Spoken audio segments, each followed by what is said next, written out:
At this hour, international news. An international team of scientists held a press conference and announced a sensational discovery. In the permafrost of the far east of Siberia, a prehistoric supervirus has been found. This giant virus has already become the fourth giant virus known to humanity. Previously, scientists had discovered another similar specimen in the same region. According to experts, the discovery was made a year ago, but the information had been kept secret until now. Research is still ongoing, and at this moment it remains unknown whether the virus is capable of infecting humans or animals. Some specialists note, as long as the permafrost remains frozen, there is no reason for concern. I jumped up, everything matched. The star seed had warned me, in 10 days, a viral outbreak would begin. Without wasting a second, I studied survivalist forums, gathered supplies, and in just 2 days turned an old minibus into an armored shelter, removed the seats, installed a bed, reinforced the doors, and upgraded the engine and body. When the world collapsed, I was ready. Then they appeared, frightened, desperate girls begging for shelter. One in a torn dress, another covered in blood, and a third crying by the roadside. "Please, take us with you," they begged. I opened the door. Together, we drove through the dead city, toward a world where a new life was beginning. Guys, if you haven't seen the previous parts, you'll find the links in the description and the pinned comment. Now, let's get to the story. Jiang Lushur was curious when the base vehicle activated a new function at this moment. He wanted to see it first. But Zhang Jing had already arrived in front of the vehicle. His expression was still serious, but not as cold and stiff as before. He actively jumped down from the infantry armored vehicle, walked up to Jiang Lushur's vehicle, and said, "Captain Jiang, thank you for your hard work." As he spoke, Zhang Jing stood straight and gave a very proper military salute. Seeing this salute, Jiang Lushur's eyes flickered slightly, and he also got out of the car. Jiang Zhuing followed beside him. Without the command of mutated zombies, ordinary zombies would be quickly wiped out in the face of intense firepower. There was no danger around anymore. Team Shuriying has made a great contribution this time by eliminating the mutated zombie and changing the course of the battle. When I return, I will write a report to recommend a reward for you, Captain Jiang, Zhang Jing said formally. "Thank you." Jiang Lushur nodded. For someone like Zhang Jing, doing this already counted as bowing his head, no need to push further. With your ability and marksmanship, Captain Jiang, you could easily join the military. Your future would be bright, Zhang Jing said. Actually, compared to marksmanship, what Zhang Jing valued more was Jiang Lushur's ability. If this ability were used in military vehicle modification, the effects would be outstanding. That minibus really made his eyes almost pop out. In the apocalypse, only the strong have a voice and are respected. Zhang Jing's view and attitude toward Jiang Lushur had completely changed. Shen Tao looked at Jiang Lushur with a mix of surprise and envy. If Jiang Lushur agreed to Zhang Jing's invitation, he could earn a position like third in command in their team. That would be a true commander-level role, not like their junior officer ranks. Jiang Lushur shook his head. "I'm used to freedom, not suited for the military." Joining the military meant facing strict supervision, which wasn't suitable for Jiang Lushur at all. "No problem. Take your time to consider. We can still cooperate in the future," Zhang Jing paused and then said. Although he wanted Jiang Lushur to join, this kind of thing couldn't be forced. Shen Tao immediately showed a disappointed expression. He really wanted to become comrades with Jiang Lushur. After Guangfeng's squad returned, Bai Zhengchong had his vehicle pull away from Jiang Lushur's, not even glancing in that direction. But his livid face looked more like a dead man's than ever. Zhang Jing noticed Bai Zhengchong's reaction and knew there had been conflict between the two teams earlier. As long as they didn't start fighting during the mission, Zhang Jing wasn't going to bother. "This is a good gun. Only 11 kilograms when empty, and the stock can be folded. Very convenient to carry," Zhang Jing suddenly commented, looking at the gun in Jiang Lushur's hand. "It is good." Jiang Lushur was indeed very satisfied with this sniper rifle. Seeing Jiang Lushur return to the minibus with the gun, a soldier immediately widened his eyes. "My gun. Go ask the commander to get you another one," the officer with Shen Tao said with a smile. The soldier looked miserably at the minibus. This was outrageous. They said it was just borrowing the gun, and now they weren't returning it. "How many magazines do you have left?" "This gun is out of bullets." The minibus suddenly drove up. Jiang Lushur asked from the window. The soldier. After the last zombie fell, the gunfire abruptly stopped. The area around the toll station was covered with zombie corpses. Blood flowed like rivers through the small woods, and the road was nearly flooded with thick, crimson blood. The mix of blood and gunpowder smells made people's heads ache. "Count the ammo, clean up the battlefield." Chu Songming's voice rang out. Several soldiers ran into the woods with guns. Seeing up close how the minibus had crazily rammed its way through, they were all secretly shocked. When they saw the area where the mutated zombie had been fought, they were even more stunned. Damn, you'd think a tornado passed through. The soldiers quickly packed the mutated zombie's body into a corpse bag and carried it away. Once taken back to Zhonghai, the body would be sent to the research institute. After returning, one soldier went up to Zhang Jing and reported briefly. Zhang Jing then glanced toward the minibus. There was a wound on the mutant zombie's chest, many shriveled blood vessels, and a sunken hole. It looked like something had been taken. A mutant crystal nucleus, like those from mutated beasts? Zhang Jing frowned slightly, then shook his head. Jiang Lushur was right, he now qualified to cooperate with them, not be subordinate to Zhang Jing, so naturally, he wouldn't be required to hand over spoils of war. That mutated zombie had been independently killed by Jiang Lushur's team, so taking the spoils was totally reasonable. Still, Zhang Jing would definitely note this in his report. Since he took the spoils, Jiang Lushur likely wouldn't receive a reward. Back in the minibus, Jiang Lushur sat in the front passenger seat holding the blood nucleus. In front of him was the starseed panel. The starseed had unlocked a new function, clearly related to killing the mutant zombie. Jiang Lushur knew the starseed had many undeveloped functions, but he didn't know how to unlock them. It seemed the longer one survived in the apocalypse, the more would be discovered. The new function this time was called the Base Vehicle Laboratory. The biological lab could create various gene evolution fluids. What would the Base Vehicle Lab make? He swiped his finger, and the panel opened. Several options appeared. Jiang Lushur glanced over them. Base Vehicle Energy, Base Vehicle Robot Construction, Base Vehicle Appearance Camouflage, Base Vehicle Transformation. Other than Base Vehicle Energy, the rest were grayed out. It was unclear what conditions were needed to unlock them. Jiang Lushur had never seen these robots and didn't know what they looked like. His eyes locked on the last two options. Especially, Base Vehicle Transformation. If it could transform, was it the kind of transformation he was thinking of? Transformers? Scenes from sci-fi movies flashed in Jiang Lushur's mind. If he could really drive a transformer and charge into zombie hordes, that would be insanely cool. But unfortunately, the base vehicle had no preview image of what kind of transformation it had, so Jiang Lushur didn't know if his guess was right. His eyes returned to the Base Vehicle Energy option. Base Vehicle Energy requires one mutant blood nucleus to activate. Any level of mutant blood nucleus can be used. Different levels yield different effects. Using one mutant blood nucleus grants the base vehicle one special effect. Increased impact force, lasts 1 minute. Increased defense, lasts 1 minute. Speed. The base vehicle's basic functions could all be enhanced. Jiang Lushur really wanted to try it, but there was only one blood nucleus now. If he used it, there'd be no more. He was curious about what the military's research institute had found out about the blood nucleus.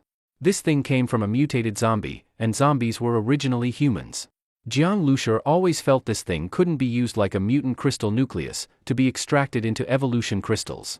The way the starseed used the blood nucleus was also different from the mutant crystal nucleus. Mutated zombies aren't easy to encounter.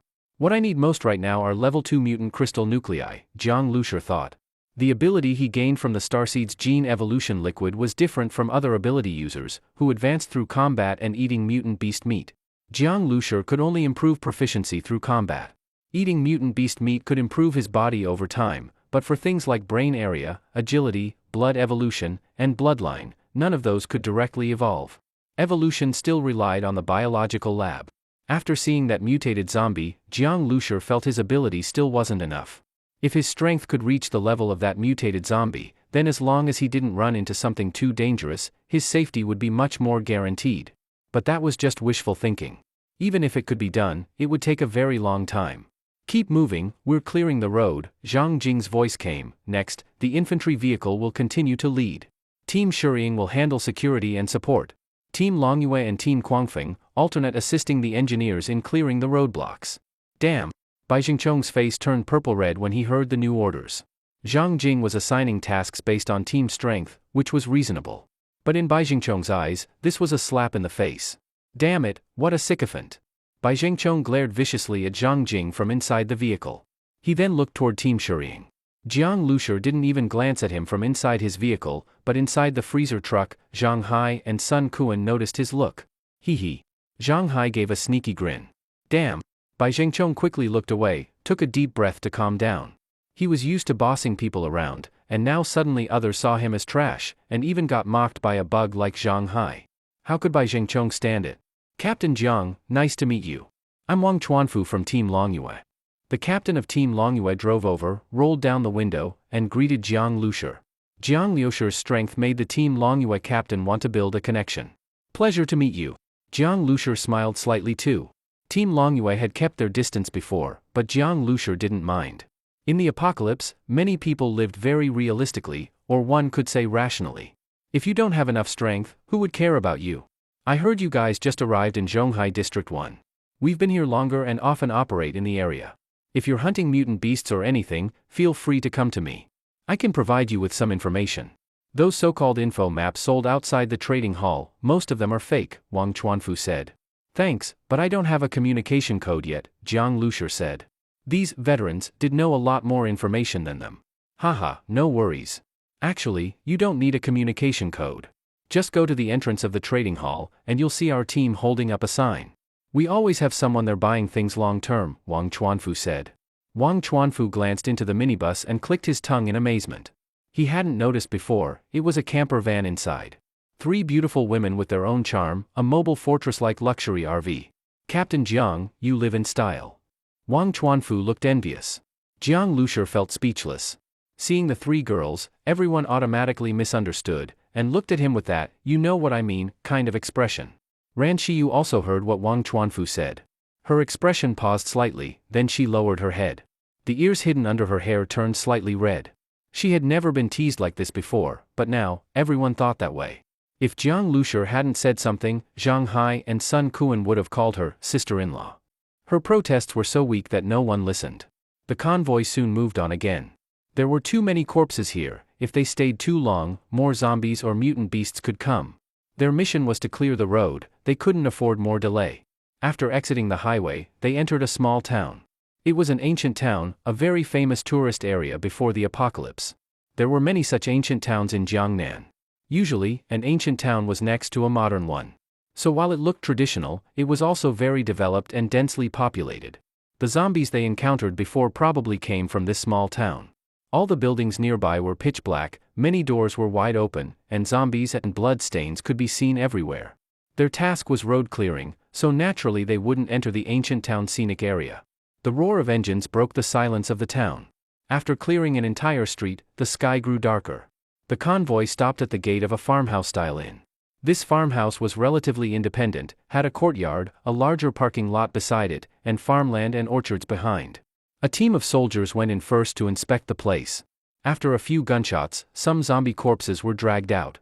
The bodies were taken far away, and the inside was quickly disinfected with spray. We'll camp here tonight, Chu Songming said as he came out of the building. At this moment, Bai Jingchong shouted that he needed the restroom and went inside. After Chu Songming spoke a few words to a soldier outside, he also went back inside. Didn't we say not to talk to me privately during this mission? Chu Songming entered a small room calmly. Bai Jingchong stood at the door with a gloomy expression. While staying alert for anyone outside, he quickly said, that Team Shuriying is the one that smashed our casino before. Chu Songming was slightly stunned, and his expression darkened. What did you say? I went to apologize, and that Jiang Lushi just said, I know. Bai Jingchong said in a low voice. I don't think he's planning to accept my apology. That guy is arrogant. Not accepting? Chu Songming frowned. I think keeping him around is a hidden danger, Bai Jingchong's eyes flashed as he added. He was wary of Jiang Lushi. As long as Jiang Lushi was around, Bai Jingchong felt like sitting on pins and needles.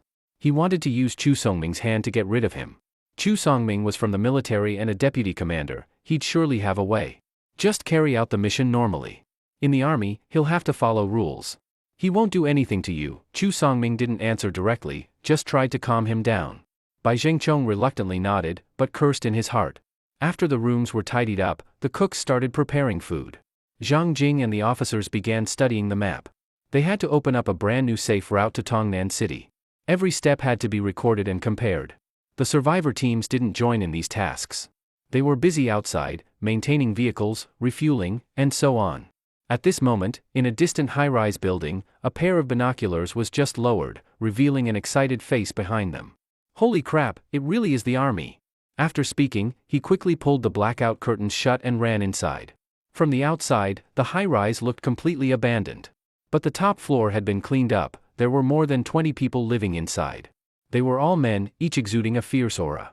One of them had calm eyes and a firm face. Across his left eye was a terrifying knife scar. He was sitting there slowly wiping a gun. The Type 81 rifle was wiped clean and shiny. Next to him were neatly arranged bullets, all standing upright.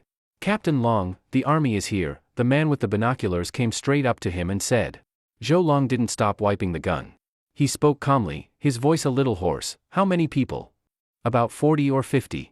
I counted on purpose," the man with the binoculars quickly answered. Clink. A bullet fell over, and Zhou Long's hand also paused.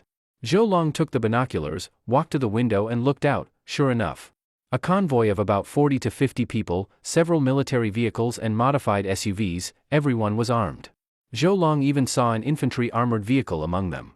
They had already heard gunfire from afar earlier, but didn't expect the army to come down this road and camp not far from them. So that mutated zombie was taken out? Great! Zhou Long's face lit up with joy. Because of that mutated zombie, they had been hiding in this hellish place for days. This was an unexpected delight. Zhou Long looked again toward the farmhouse inn, his eyes lingering on the infantry armored vehicle. That was a Type 92 wheeled infantry armored vehicle. He could call out the model directly because, before the apocalypse, Zhou Long had been a sergeant in the army. When the apocalypse broke out, he was stationed at the toll station not far from here. Zhou Long had watched many apocalyptic movies. He knew that once doomsday came, the law was useless. Whoever had the biggest fist was the boss. You could have as many followers and any kind of woman you wanted. Those beautiful women he never dared to think about before, rich, pretty, and out of reach, all could now be picked at will. Especially since he had a gun in his hand. So the moment the apocalypse started, Zhou Long made a quick decision. He killed the company commander next to him and ran. Later, Zhou Long regretted it. When he fled, he didn't bring enough weapons or ammo. He didn't expect the military would actually start selling weapons to survivor squads. Even so, with the few guns, a good amount of bullets, and grenades he had taken, he quickly built a force and became the ruler of this small town. Infantry armored vehicle, so many machine guns, ammo. Zhou Long's eyes sparkled as he looked at the farmhouse. The man with the binoculars asked, "Captain Long, you're not planning to mess with them, are you? You think I got kicked in the head?" Zhou Long shot him a cold glance. He was drooling over that armored vehicle, but he still had a clear mind. Though he had a decent number of people, hand-picked and trained, they were no match for the troops at the farmhouse, just a band of rabble in comparison. "Qiangzi, see those SUVs? Those are survivor squads. If they can move around with the army, they must be rich too." Zhou Long adjusted the binoculars and turned his view to those survivor squads. Compared to the army, these survivor squads were much weaker. Even compared to him, they weren't much. If he was a rabble, they were nothing but wild strays. These teams are living better than me. Zhou Long set his sights on those survivor squads. He looked at the people getting out of the SUVs, clean clothes, shiny hair, guns in hand. Zhou Long, though not short on food, had been trapped for days with severe water shortage. He'd managed to bathe himself, but the people with him stank to high heaven. His eyes swept past a minibus. Compared to those SUVs, it looked totally unremarkable. But then he suddenly let out a sound and quickly moved his gaze back. 3 beautiful women had just gotten off the minibus, and each had a different style. One was elegant and fragile-looking, high-class and graceful, the kind that stirred a man's desire to conquer. Another looked like a youthful beauty, long legs, at least 170 centimeters tall, carrying a long blade. The third, damn. What a figure. Zhou Long also kept women in his group, but they hadn't bathed in who knew how long. Their greasy hair and stench were unbearable. He'd let them rinse off at most. How could he waste water for full baths? In comparison, those women were disgusting. But the 3 in front of him, clean, beautiful, that's what real women were. Then Zhou Long saw a young man come down from the minibus. He looked only about 20, clearly much younger than Zhou Long. Were all 3 women his? All 3 belonged to that young man? Damn.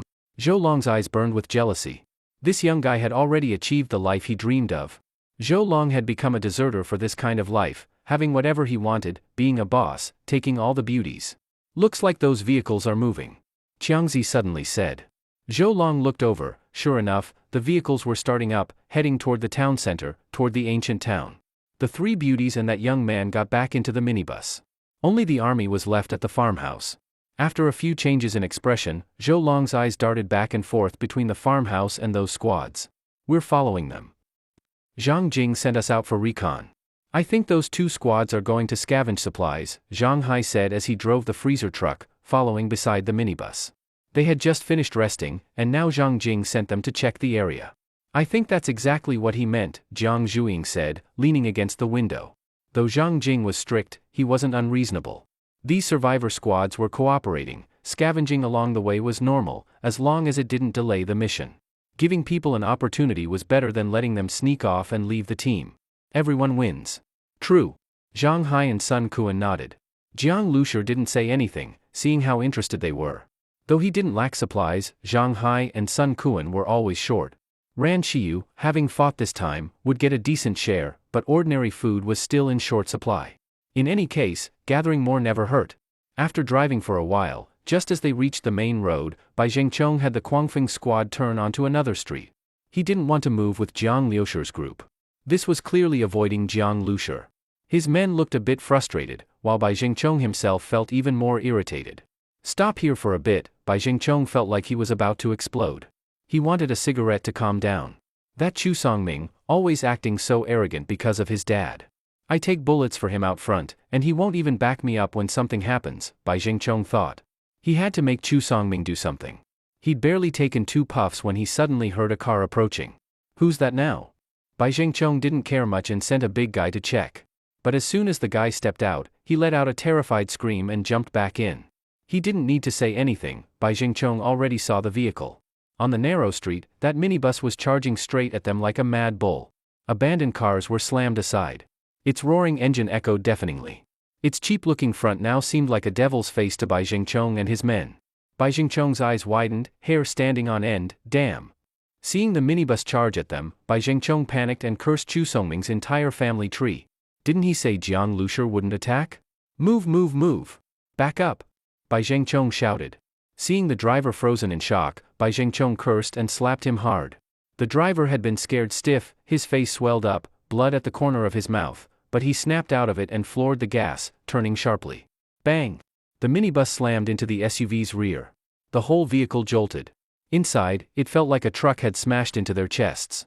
Even though the SUV had been professionally reinforced, the impact still made it feel like it would fall apart. Ah! The driver screamed as he stepped on the gas. After seeing how that minibus fought the mutated zombie, he was utterly terrified. Damn you! Bai Zhengchong cursed. Forget the car, crash into that supermarket ahead. He made a smart move. Jiang Liushur's car and marksmanship were terrifying. But in close quarters inside a supermarket, he wouldn't be so scared. The supermarket was a single-story building. The SUV sped up and crashed inside. Empty shelves and zombies were knocked away.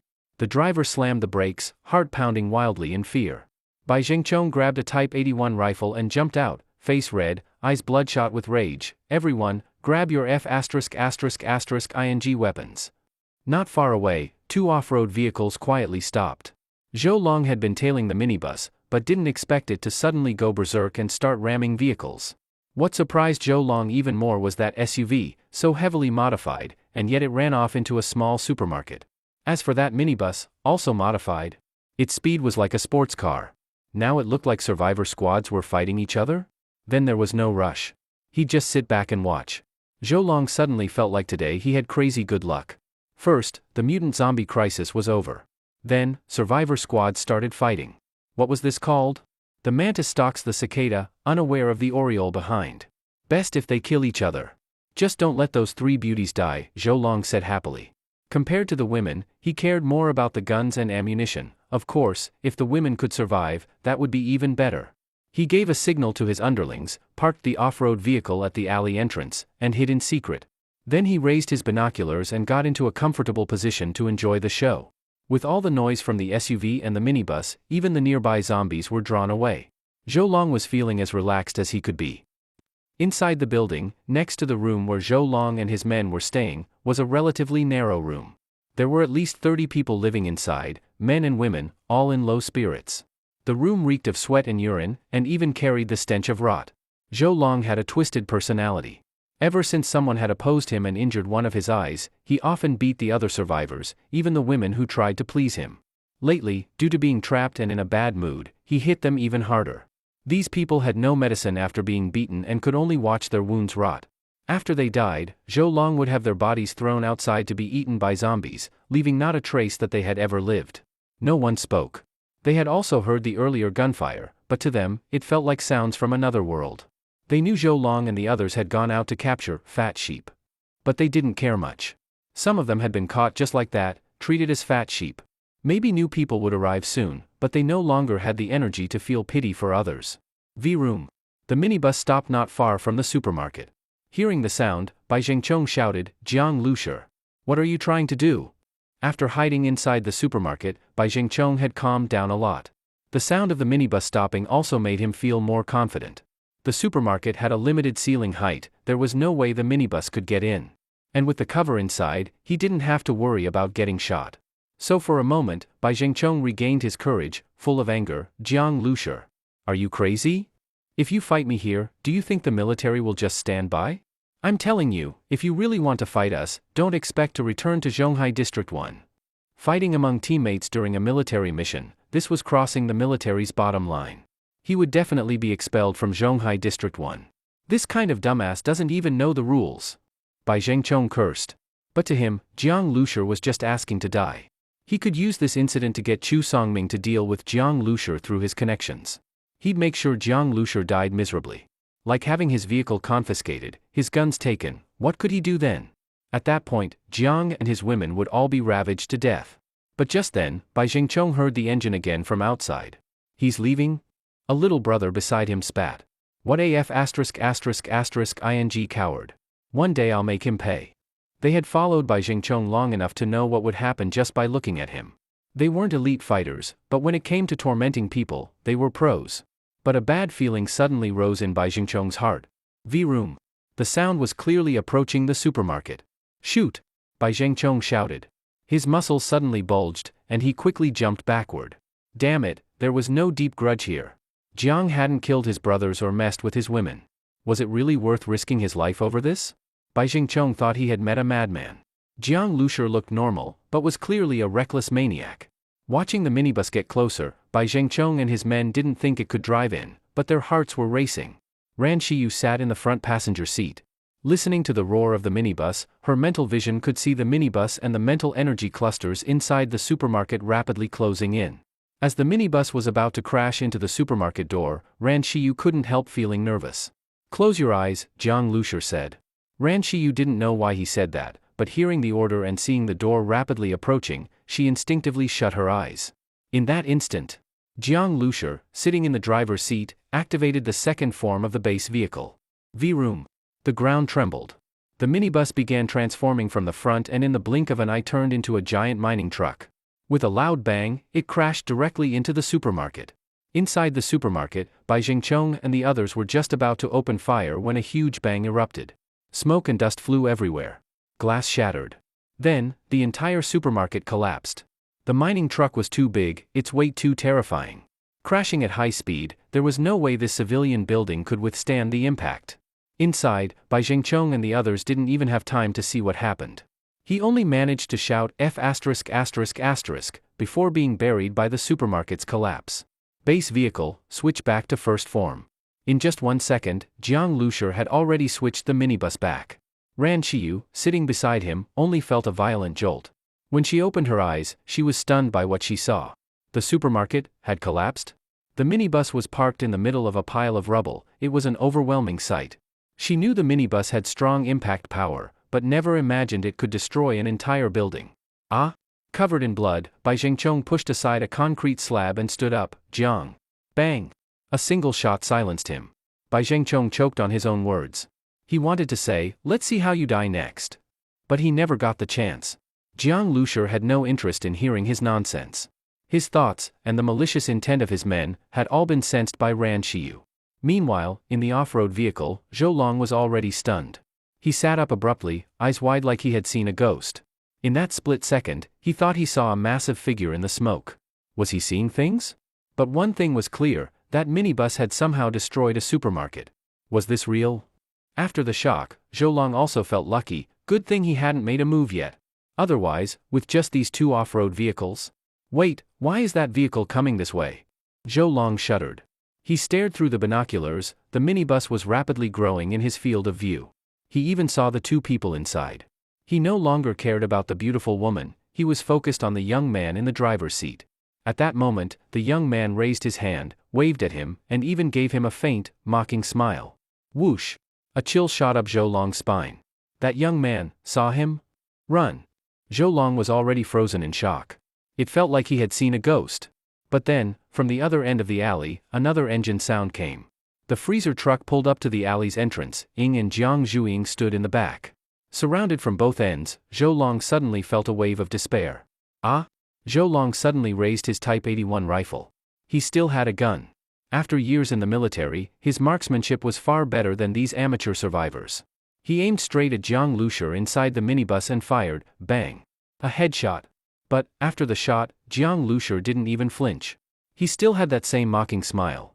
Through Ran Shiyu's mental vision, Jiang Lushi had already noticed the group secretly following them. And their appearance had given Jiang Lushi the perfect opportunity. Bai Zhengchong and his kind were like rabid dogs. Though temporarily quiet, they were always looking for a chance to bite. And after the earlier assassination attempt, Jiang Lushi already knew how ruthless this group was.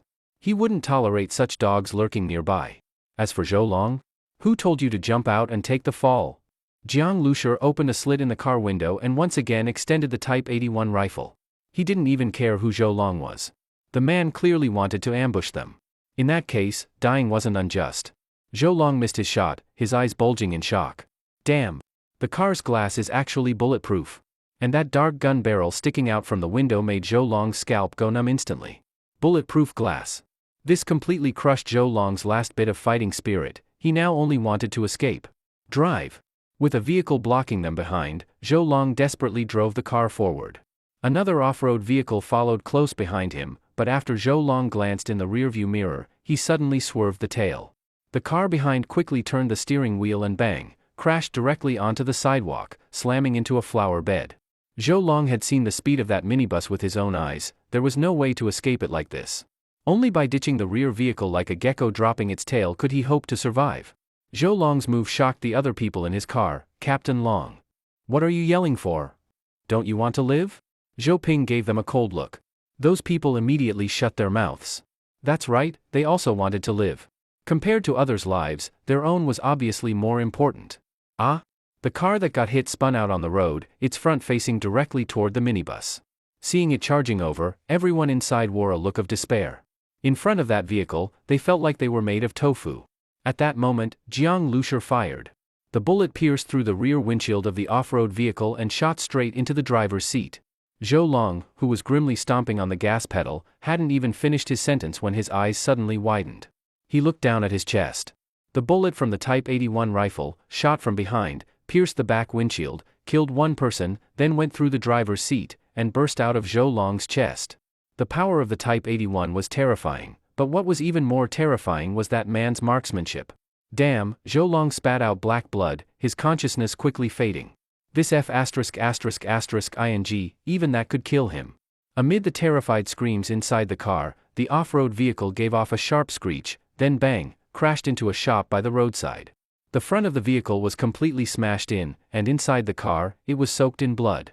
Crashing at that speed, even a modified vehicle couldn't withstand it. Jiang Lushi lowered his rifle and didn't even glance at the off-road vehicle now lying across the road. Go! The driver of the last car didn't even know how his hands and feet had turned ice cold. He shakily started the engine. That minibus parked not far away felt like a god of death staring at them. All they knew was that after a single gunshot, the off-road vehicle that was supposed to cover their retreat had crashed. This kind of terrifying combat power was already far beyond what they could comprehend. Whether before or after the apocalypse, they were just ordinary people. They knew how powerful automatic rifles were.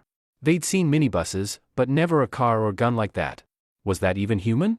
None of them even knew how they managed to drive away. Everyone was in extreme panic, their minds totally blank. What's that noise? In the farmhouse, Zhang Jing suddenly looked up from the map and glanced outside. Just then, a soldier ran in and reported, "There's heavy smoke and explosions in the distance." Gunfire was normal, there were still many zombies in the town, but this much commotion? Could it be another mutated zombie? Chu Songming, standing beside him, adjusted his glasses, his eyes flashing with a strange glint. He felt something wasn't right. By the time Zhang Jing and the others arrived, that street was already blocked off by zombies. Such a big commotion, of course it had drawn their attention. Zhang Jing quickly ordered a stop and raised his binoculars to look from a distance. He saw a large number of zombies crowding around the ruins of a collapsed building. They were moving concrete blocks as if something beneath was attracting them. Then, amidst the crazed zombies, Zhang Jing saw the roof of a car. It had been crushed and deformed, but still looked familiar. At that moment, 3 vehicles drove out from another street corner: the minibus, the freezer truck, and a stranger's off-road vehicle. That SUV clearly had been in a serious accident, twisted, smashed in front, and blood dripping from inside. Zhang Jing pulled his gaze from the ruins and frowned as he looked at the 3 vehicles. The minibus and freezer truck stopped first. The off-road vehicle drove directly up to Zhang Jing and the others.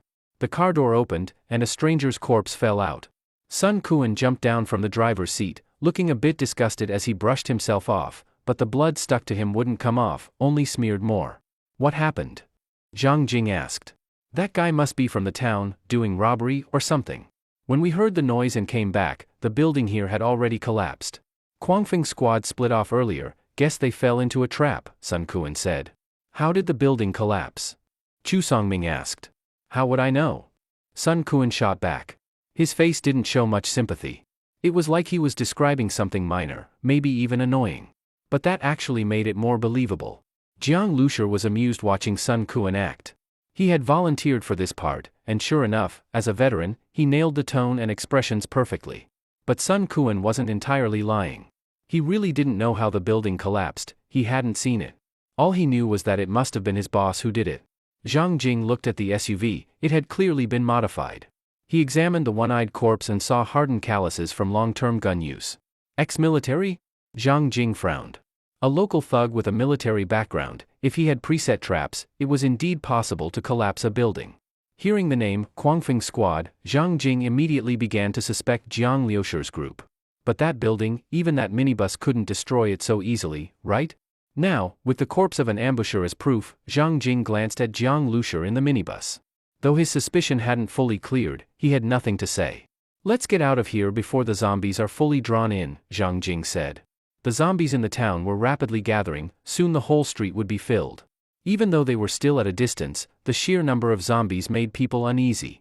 Now whenever they saw zombies, they wondered if a mutated one would appear among them. Hearing Zhang Jing's words, Jiang Lushir knew the matter was now over. The off-road vehicle and Zhou Long's corpse were left behind. The guns and ammo inside had already been collected by Zhang Hai and the others. The other off-road vehicle under Zhou Long had escaped.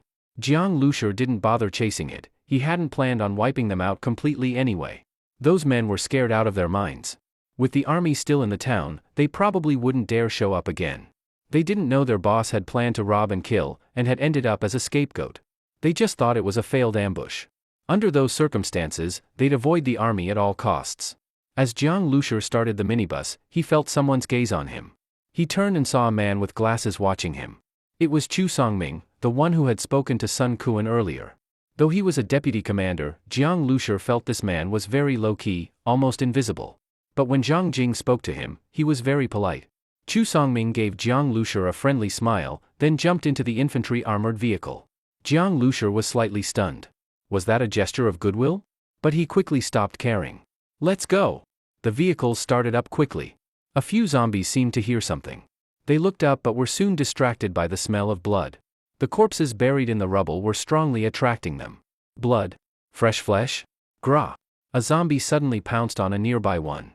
Its sharp claws tore open the chest of its kin, and over a dozen others joined in, instantly turning that spot into a bloody mess. Bang!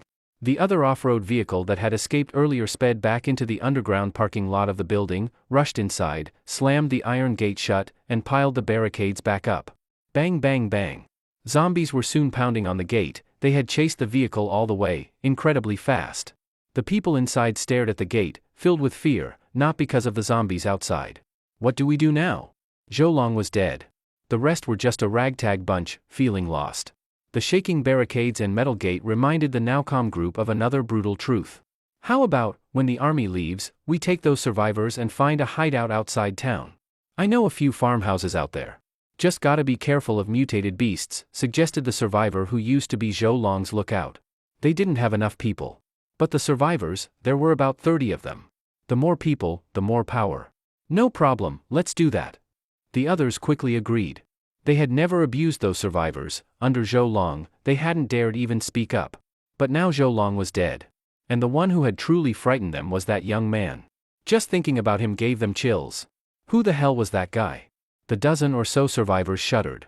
They had already decided, when they got back upstairs, they would close every curtain, and not show their faces until the army and that man were gone. Back in the armored vehicle, the smile on Chu Songming's face disappeared instantly, and a trace of gloom flashed in his eyes. That Jiang Lushi, really daring, he actually made a move against Guangfeng's squad already.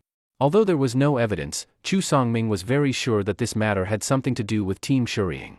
Chu Songming had originally planned to wait until Guangfeng's squad returned, then think of ways to deal with Jiang Lushi. After all, once they got back to Zhonghai District 1, Jiang Lushi would be a lamb waiting to be slaughtered without a car or a gun. There were all kinds of dirty tricks that could be used. Even if it got exposed, it would be Guangfeng's squad who took the action, it wouldn't be linked to him. But Jiang Lushi's decisiveness and ruthlessness made Chu Songming feel a bit of fear. We've lost a survivor squad, but the mission must go on. From now on, we can't afford to be careless. We must strictly prevent anything like this from happening again, Zhang Jing said. Chu Songming coldly sneered in his heart. Prevent who? Zhang Jing looked straight forward, but he was smart. He definitely knew this had something to do with Team Shuriying, yet he didn't even ask a single question. What an old fox.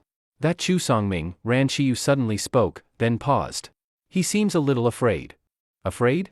What's he afraid of? Jiang Lushi was stunned. I hadn't paid much attention to him before. But just now, when he smiled at you, I sensed a bit of unease in him, Ran Shiyu said. Jiang Lushi glanced at Ran Shiyu. As expected, a psychic-type ability user was quite scary. Even though Ran Shiyu didn't have any combat power now, it was like she had a divine eye. She could sense emotional changes in everyone around her. Why are you staring at me? Ran Shiyu was being stared at by Jiang Lushi. She met his gaze at first, but quickly looked away. She tucked her hair and said, Your mind is very strong, I can't see what you're thinking. I didn't mean it like that. Jiang Lushi didn't know how to respond, though he really hadn't meant it that way. Jiang Lushi turned to look at the infantry armored vehicle. This squad had a rather complex composition. That Chu Songming, he'd better keep an eye on him too. Zombies and mutant beasts were obviously dangerous, but humans were far more complex. The military was preparing to retake the cities. Who knew how much resistance they would encounter along the way? Now many squads like Zhang Jing's were out opening up roads and surveying areas. The military's counterattack was in progress. But these things had nothing to do with Jiang Lushi. He came to Zhonghai District 1 mainly for supplies. During this time, he could take the opportunity to upgrade the base vehicle. Diesel was now in hand. The mining truck, for now, was still very limited. It could only deliver surprise ramming attacks. If it were a building instead of a small single-story structure like today, the mining truck probably wouldn't work. So whether it was the minibus or the mining truck, there were still many areas that needed upgrading. The mutant zombie and that giant water monster had given Jiang Lushi a strong sense of crisis. Compared to those monsters, a squad like Guangfeng was just a vicious dog that might bite at any time. That night, Jiang Lushi and the other two in his group still rested in the vehicle. Zhang Hai and Sun Kuan slept nearby in the freezer truck. The town wasn't quiet at night. A large number of zombies were drawn to the supermarket area. After finishing off the corpses, they went back to wandering. Growls rang out from time to time. Jiang Lushi felt that the sounds were a bit different from what he'd heard before. Maybe some of these zombies were in the middle of mutating, maybe new types of mutant zombies would appear in the future. Tongnan City. Many years ago, Jiang Lushi had come to Tongnan City with his parents. But that was a long time ago. Now, Tongnan City looked very different from what he remembered, more modern, with rows of villas in the suburbs. Along the way, Jiang Lushi saw many luxury cars. They had probably been driven out during the evacuation, but what happened next, no one knew. Tongnan City has several high-tech factories and is close to Zhonghai. So it's on the list of first cities to reopen roads to. But we won't enter the city, we'll just survey the outskirts, Zhang Jing said. The troops stationed themselves at a gas station. Some soldiers, led by officers, soon headed toward the city to find high ground. We'll check out the villa areas, said the leader of Team Longyue. Partly to scout, partly to search for supplies. Zhang Jing understood Wang Chuanfu's intentions. After thinking for a moment, he agreed, go ahead. What about you guys?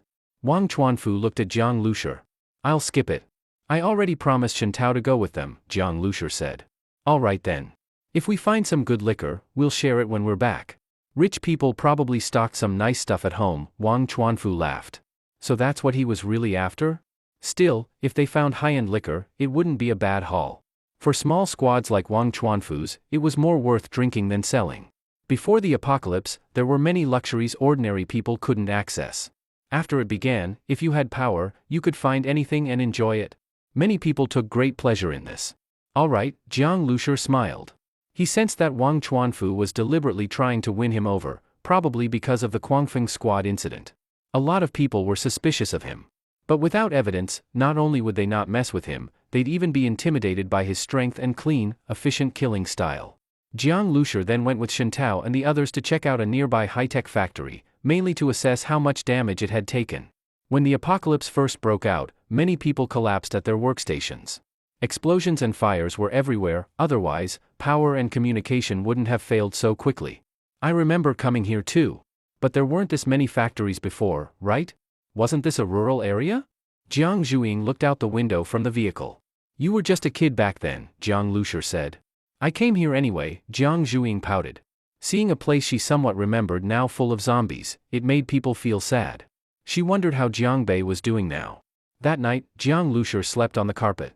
Listening to Ran Shiyu's breathing nearby, he found it hard to fall asleep. He didn't know why, but he felt a bit uneasy. But since Ran Shiyu hadn't detected anything, maybe he was just overthinking. 4 days later, Zhang Jing and his team had almost finished their survey.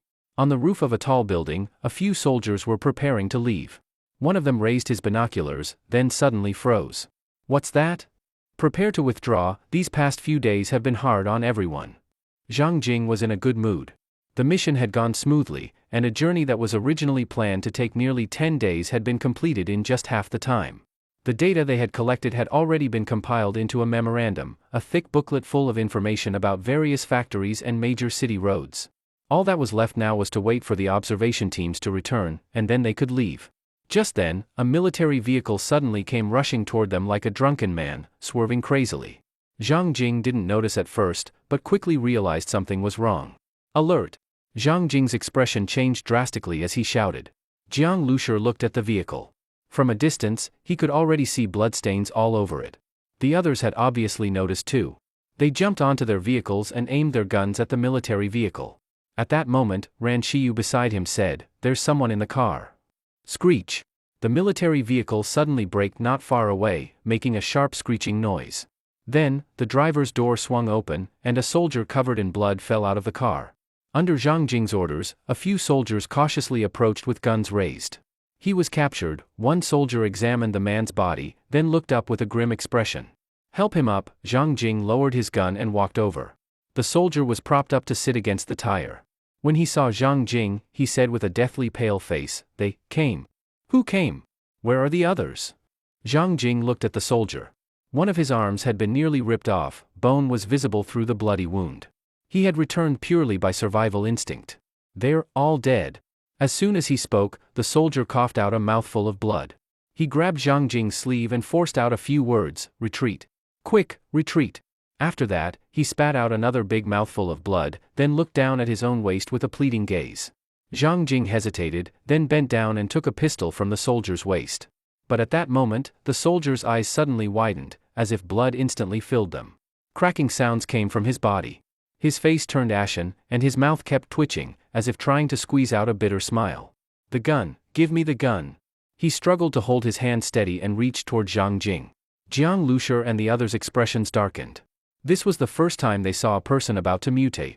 This soldier clearly wanted to end his life before transforming. Bang! A gunshot rang out. A bloody hole appeared in the soldier's forehead. His eyes remained wide open, with fully red, enlarged pupils. Everyone looked toward the shooter. Chu Songming was just lowering his weapon, his eyes behind the glasses showing a trace of sorrow. He wasn't fully mutated. He was still conscious. "Why not let him shoot himself?" the soldier who had examined him asked in shock. Being killed as a zombie and dying by one's own hand, these were two completely different endings. At least the latter had dignity. Chu Songming sighed and said, "Who can be sure he would stay conscious when firing? At a moment like this, giving him a gun is too dangerous. And we need to understand the information he risked his life to bring back. Only then won't his death be in vain," Chu Songming added. "Bury him," Zhang Jing frowned, interrupting Chu Songming and instructing the soldiers. They ran into a zombie horde. Are the zombies coming this way? The captain of Team Longyue asked with a frown. Prepare for battle. It looks like the scale won't be small, Zhang Jing said as he walked toward the infantry armored vehicle. Just then, Jiang Lushur turned his head and suddenly saw that Ran Shiyu's face had turned pale, as if she had seen something terrifying. What's wrong? Jiang Lushur asked. Ran Shiyu moved her lips, then trembled all over. Her gray eyes suddenly cleared from their daze. So many zombies. A bad feeling surged in Jiang Lushur's heart. That uneasy sense from before returned. How many? I don't know. Ran Shiyu seemed unable to stand. She grabbed Jiang Lushur's sleeve tightly, staring into his eyes, as if trying to make him see what she saw. So many, packed tightly together, all coming this way. I can't count them, there are so many zombies. Jiang Lushur suddenly turned to look toward the direction the military vehicle had fled from, Tongnan City. Looking from here, apart from the still-dripping military vehicle, the wide road was quiet. The entrance to the city in the distance was also empty, nothing could be seen. Captain Zhang, we should leave immediately, Jiang Lushur said. Zhang Jing gave him a puzzled look. Just then, an officer said, at the very least, we should observe the situation. Their mission was to understand the situation in Tongnan City and open up roads. Now that something new had happened, they should at least check. If we don't leave now, I'm afraid you won't be able to later. Ran Shiyu is a psychic, she sensed a massive horde of zombies approaching, Jiang Lushur said. How many? A few hundred? A few thousand. The officer began. If there are enough zombies, none of us here will be enough to stop them, Jiang Lushur said coldly. You're saying there'll be a huge horde? Zhang Jing asked. All I can say is a lot. I don't know how many. You can decide for yourselves, but I choose to trust my teammate. As Jiang Lushur spoke, he grabbed the pale-faced Ran Shiyu and also pulled along Jiang Zhuiying, who was still staring at him. As he approached the minibus, its door opened. He climbed in without looking back. Drive. Hearing the engine roar from the minibus, Zhang Hai and Sun Kuan jumped into the freezer truck. Wang Chuanfu hesitated briefly, then also called his people to get in. No matter what was going on, he felt it was safer to follow Jiang Lushur. Zhang Jing's face showed a strange expression. Then he said, prepare to evacuate. If the situation's not serious, we'll come back and check. In the past, Zhang Jing might not have believed Jiang Lushur. But after the incident with the mutant zombie, he had come to realize this apocalypse was full of hidden dangers. Better to be cautious. At that moment, a low rumble rolled in from afar like thunder. The sound was like 10,000 horses galloping. Then, a zombie suddenly appeared at the distant road entrance. The zombie had already seen them from afar. Its blood-red eyes filled with madness. It opened its crimson mouth and began sprinting toward them. Next. Roar. Roar. Roar. A black mass, like a thick line, surged from the road entrance like a black tide. That entrance was like a broken dam, zombies pouring out nonstop. Thousands? Tens of thousands? Or more. Behind them, more zombies were climbing over the heads of those in front. These zombies acted like they'd smelled the most delicious scent, roaring as they charged with deafening speed toward the humans. Everyone's expressions changed drastically in that instant. Before the apocalypse, Tongnan City had a population close to 6.7 million. According to the mutation ratio given by the starseed, at least 4.5 million had mutated into zombies, and that number would only increase, not decrease. Among the remaining living people, those who escaped certainly weren't 2.2 million. The vast majority had been eaten by zombies around them in the early stages of the apocalypse. Zhang Jing knew that zombies would kill each other. In the absence of food, they would treat each other as prey. But no matter what, the remaining zombies now numbered at least 3 million. Of the more than 3 million zombies, how many were heading this way? Zhang Jing didn't know. In just 1 minute, he saw the entire street overtaken by zombies. When these zombies ran wildly, it felt like the drumbeat of death striking their hearts. Against such a mass of corpses, even those soldiers holding guns looked stunned, their faces pale, beads of cold sweat forming on their foreheads. Before a horde of that scale, those bullets might as well have been toothpicks poking an elephant. Drive. Retreat. Withdraw. Zhang Jing's roar exploded, snapping everyone back to their senses. Hurry, hurry. Open fire. Open fire. One vehicle after another frantically turned to head away from Tongnan City. All the guns spat flames as the soldiers fired desperately. But whenever a zombie in front fell, it was immediately swallowed by the tide of bodies behind it. On the long, wide road, in front of the ever-growing corpses, their vehicles looked like ants about to be submerged. You could imagine, if they were swallowed, not even bones would be left. Zhang Jing and his people felt immense relief. Thankfully they were clearing roads. Many obstacles on the road had already been removed, leaving a path. That path had now become their escape route. Don't panic. Proceed in order. Zhang Jing's shouts rang out. He bowed his head and said to the driver of the infantry armored vehicle, "Let the truck go first." Chu Songming's eyes widened. He no longer cared about decorum or controlling his emotions. Let the truck go first? Why? We have the autocannon and machine guns. We should cover from behind. Zhang Jing shouted. And as commander, cover from behind? Screw your cover from behind. Chu Songming's eyes turned red. Once his emotions erupted, he was like a madman. He usually vented in bars, abusing women to release himself, but this time out, he had been restraining himself. Only when he shot that nearly mutating soldier earlier did he feel a flicker of thrill. Besides the emotional outburst, there was panic too. So many zombies, he had never seen that many. Even when they retreated from cities earlier, it had never been this many zombies flooding out. He didn't want to die. He didn't want to end up like that poor soldier who just got shot. As for being commander, you think you're a competent commander? If you hadn't insisted on seeing what was going on, we would already be gone. You wouldn't be stuck at the tail end. You've already made a command error. Now I take your command power. Zhang Jing stared at him, shocked. Chu Songming in this moment looked no different from a zombie. Drive. Speed up. Chu Songming roared at the soldier driving. Chu Songming. Zhang Jing yelled. At that moment, Chu Songming abruptly drew his gun. The dark barrel pressed against Zhang Jing's abdomen. In a cold, low voice he said, "If you like being at the front so much, I can let you." Zhang Jing's lip quivered in anger, disbelief across his face. "If you want to sue me later, go ahead." Chu Songming looked at the enraged Zhang Jing, a trace of a smile on his lips. Zhang Jing clenched his fists. Chu Songming's father was no gentleman. Though Zhang Jing often beat and scolded Chu Songming and couldn't stand him, if something ever really happened, Chu Songming's father would protect him. Counting on that, Chu Songming acted without fear. Seeing Zhang Jing reach the brink of rage, shaking and unable to retaliate, Chu Songming's heart gleefully swelled. These past few days, Zhang Jing always acted like a commander, pressing over him. Chu Songming long had disliked him. The infantry armored vehicle soon charged ahead of those trucks. But Chu Songming still wasn't relieved. There were too many zombies. Continue. Accelerate. Chu Songming said. The driver, sweat streaming, said, "I'm already flooring the pedal." Chu Songming looked ahead at the minibus. That vehicle was moving too fast. Behind, the freezer truck and Long US Squad's SUVs, also modified, were accelerating even faster than the armored vehicle. A brutal glint flashed behind Chu Songming's glasses. These survivors were faster than him. He was supposed to cover them. Though Chu Songming was only deputy commander, he looked down on these survivors from the bottom of his heart. Before the apocalypse, what were they? Peasants, poor students, overworked office folks. They weren't in his world at all. Before, he didn't even bother glancing at them. And now he was covering them? Accelerate! Accelerate! Chu Songming roared savagely. At that moment, a roar suddenly came. From the paddy field at the roadside, a group of mutant beasts burst out. Mutant beasts seldom gather in groups. How did a whole pack suddenly emerge? Squeak squeak! These mutant beasts lunged at them directly, extremely agile. Chu Songming felt his scalp suddenly tingle. They were mutant rats. Almost 20 in number. Each one nearly a meter long, with razor-sharp incisors like giant chisels. Stop! Stop! Under this situation, Chu Songming no longer dared advance. He felt lucky to be in the middle now.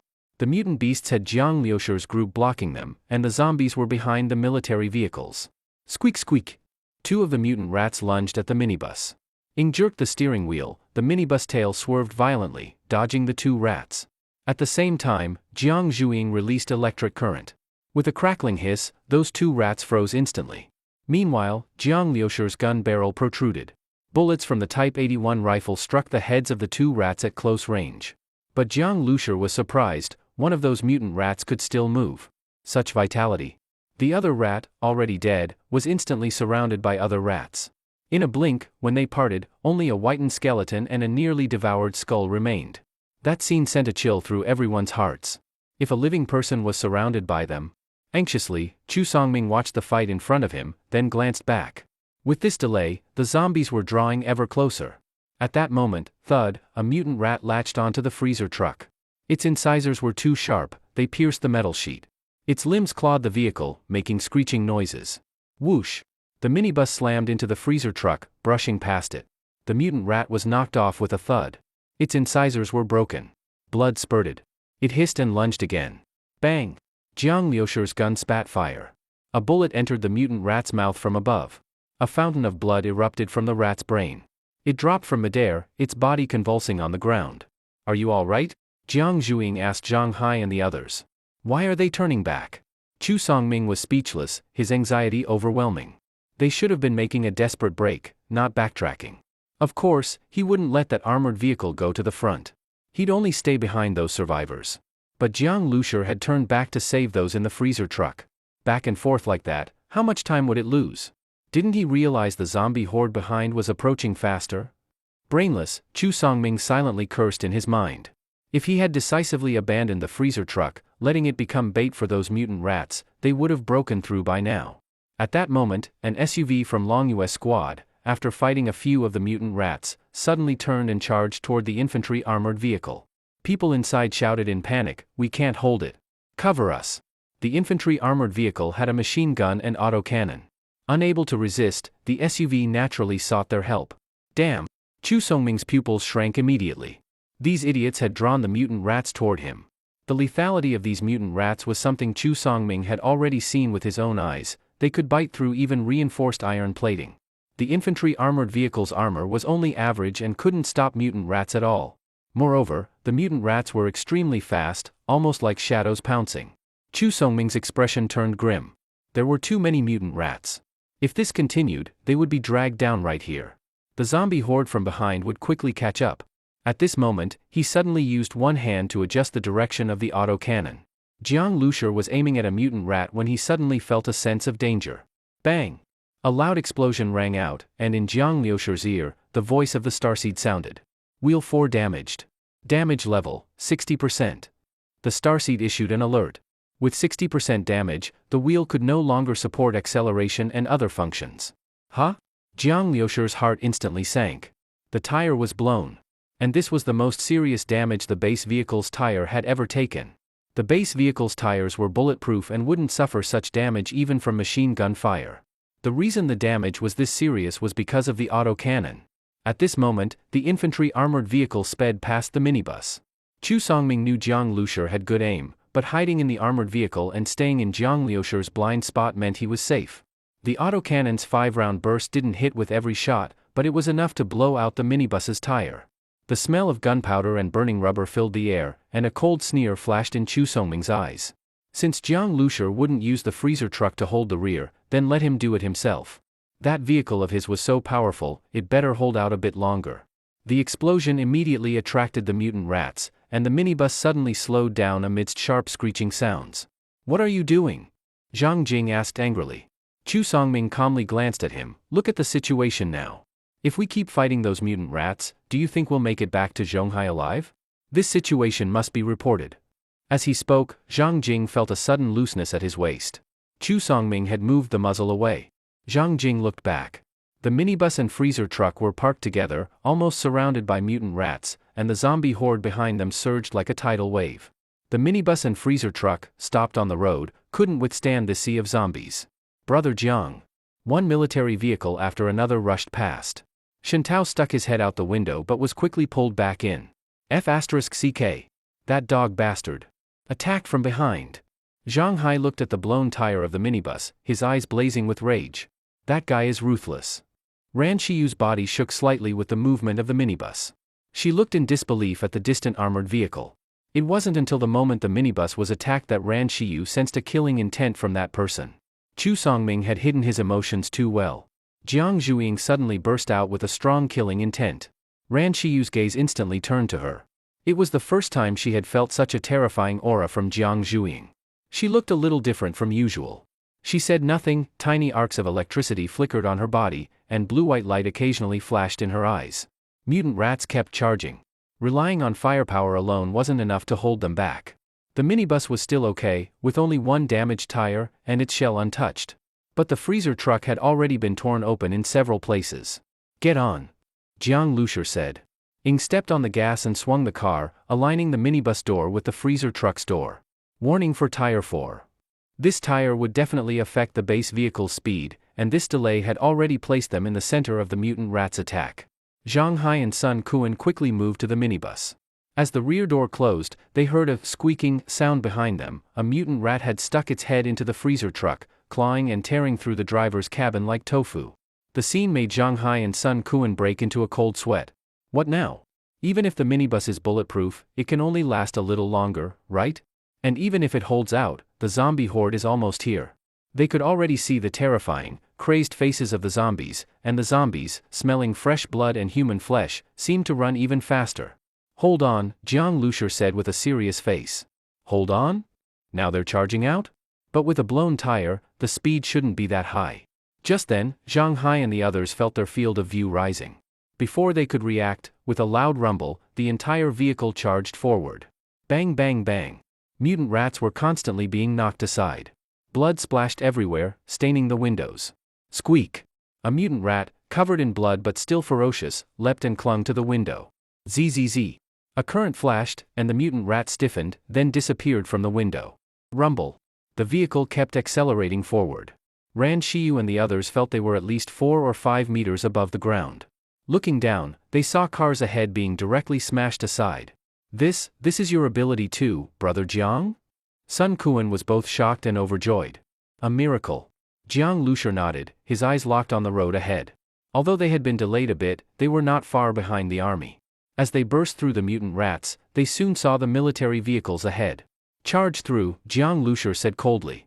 Anyone could hear the calmness on his face barely hiding the volcanic fury within. Rumble. With the rapid closing distance, the deafening roar of the mining truck's engine reached the front, echoing in Chu Songming's ears. He turned around and his eyes widened. What the hell was that giant truck? Where did it come from? His heart skipped a beat. He quickly raised his binoculars. Through the binoculars, Chu Songming looked into the cab of the massive truck. He immediately saw that cold and beautiful woman named Ying, and beside her, Jiang Lushur. And that giant truck was charging toward him with terrifying force. Behind it, a sea of black zombies surged. Ramming speed. With Jiang Lushur's command, Ying synchronized and operated. Boom! The mining truck roared, belching thick black smoke from its exhaust pipe as it accelerated toward Chu Songming's direction. A mining truck weighing 160 tons and standing 2 stories tall, what kind of concept is it when it runs down a highway? In the Jurassic era, a seismosaurus weighed only about 40 tons. One mining truck equals 4 seismosauruses charging together. Rumble. As the mining truck drove past, the roadbed itself could hardly hold up. If it were a standard mining truck, the speed wouldn't be that high. But after being scanned and transformed by the Starseed into the base vehicle's second form, this mining truck was completely different. Its unloaded top speed could reach nearly 100 kilometers per hour, and it even had acceleration and ramming functions. Of course, once these 2 functions were activated, the fuel consumption became terrifying, almost like burning fuel directly with fire. However, the mining truck had a 10 cubic meter backup fuel tank, plus its own 4,000-liter main tank. In total, 12 tons of diesel, enough for Jiang Lushur to drive this mining truck at full speed between Zhonghai District 1 and Tongnan City several times. The mining truck's engine roared like thunder. A mutant rat got caught under its wheel. The tire, taller than 2 men, crushed it into pulp, leaving no bones behind. Brother Jiang, this vehicle is... Sun Kuan and Zhang Hai were completely stunned. Inside the mining truck, they didn't even know what kind of vehicle this was. But just judging by its height, width, and the thunderous roar of its engine, they could imagine how terrifying it was. At this moment, Ying was gripping the steering wheel, her cold and beautiful eyes fixed straight ahead. The distance between them and the military vehicles was rapidly shrinking. Jiang Lushur had already opened the cabin door and stepped to the side of the vehicle. Next to the cab of the mining truck was a platform with steps, a perfect ambush position. What the fuck is that? Chu Songming was completely dumbfounded. That vehicle was enormous, it almost filled the entire highway. Mutant rats, zombies blocking the way, all of them were crushed by this vehicle, unable to resist at all. Impossible, where did Jiang Lushur get that truck? Chu Songming's mind went blank. He hadn't seen the moment when the minibus transformed into the mining truck. Instinctively, he thought Jiang Lushur had switched vehicles. After all, a car transforming was something that completely defied logic. Under attack by mutant rats, how could he have had time to change vehicles? Even if he could, was there such a huge truck on the roadside earlier? If there was, how could he have not noticed? Was his memory wrong, or was he blind? How could he miss a truck that size? Accelerate! Chu Songming immediately turned to the soldier driving the armored vehicle and shouted. The massive truck behind them was actually faster than his armored vehicle, and getting closer. The soldier driving, hearing the rumbling from behind and Chu Songming's cold urging, started sweating. The roads after the apocalypse were already in bad condition, full of debris, and the Type 92 infantry armored vehicle's top speed was only about 85 kilometers per hour. Even at full throttle, it couldn't go much faster. Fire! Chu Songming shouted. Blow up that vehicle. Chu Songming gave the order, but no one moved. He wasn't the commander, the unit's real commander was Zhang Jing. Earlier, the driver obeyed him because they were fleeing for their lives. The soldier didn't want to be swallowed by the zombie horde, so he drove instinctively, which just happened to follow Chu Songming's command. But now, Chu Songming was ordering them to shoot at Jiang Lushi, and they hesitated. Damn it!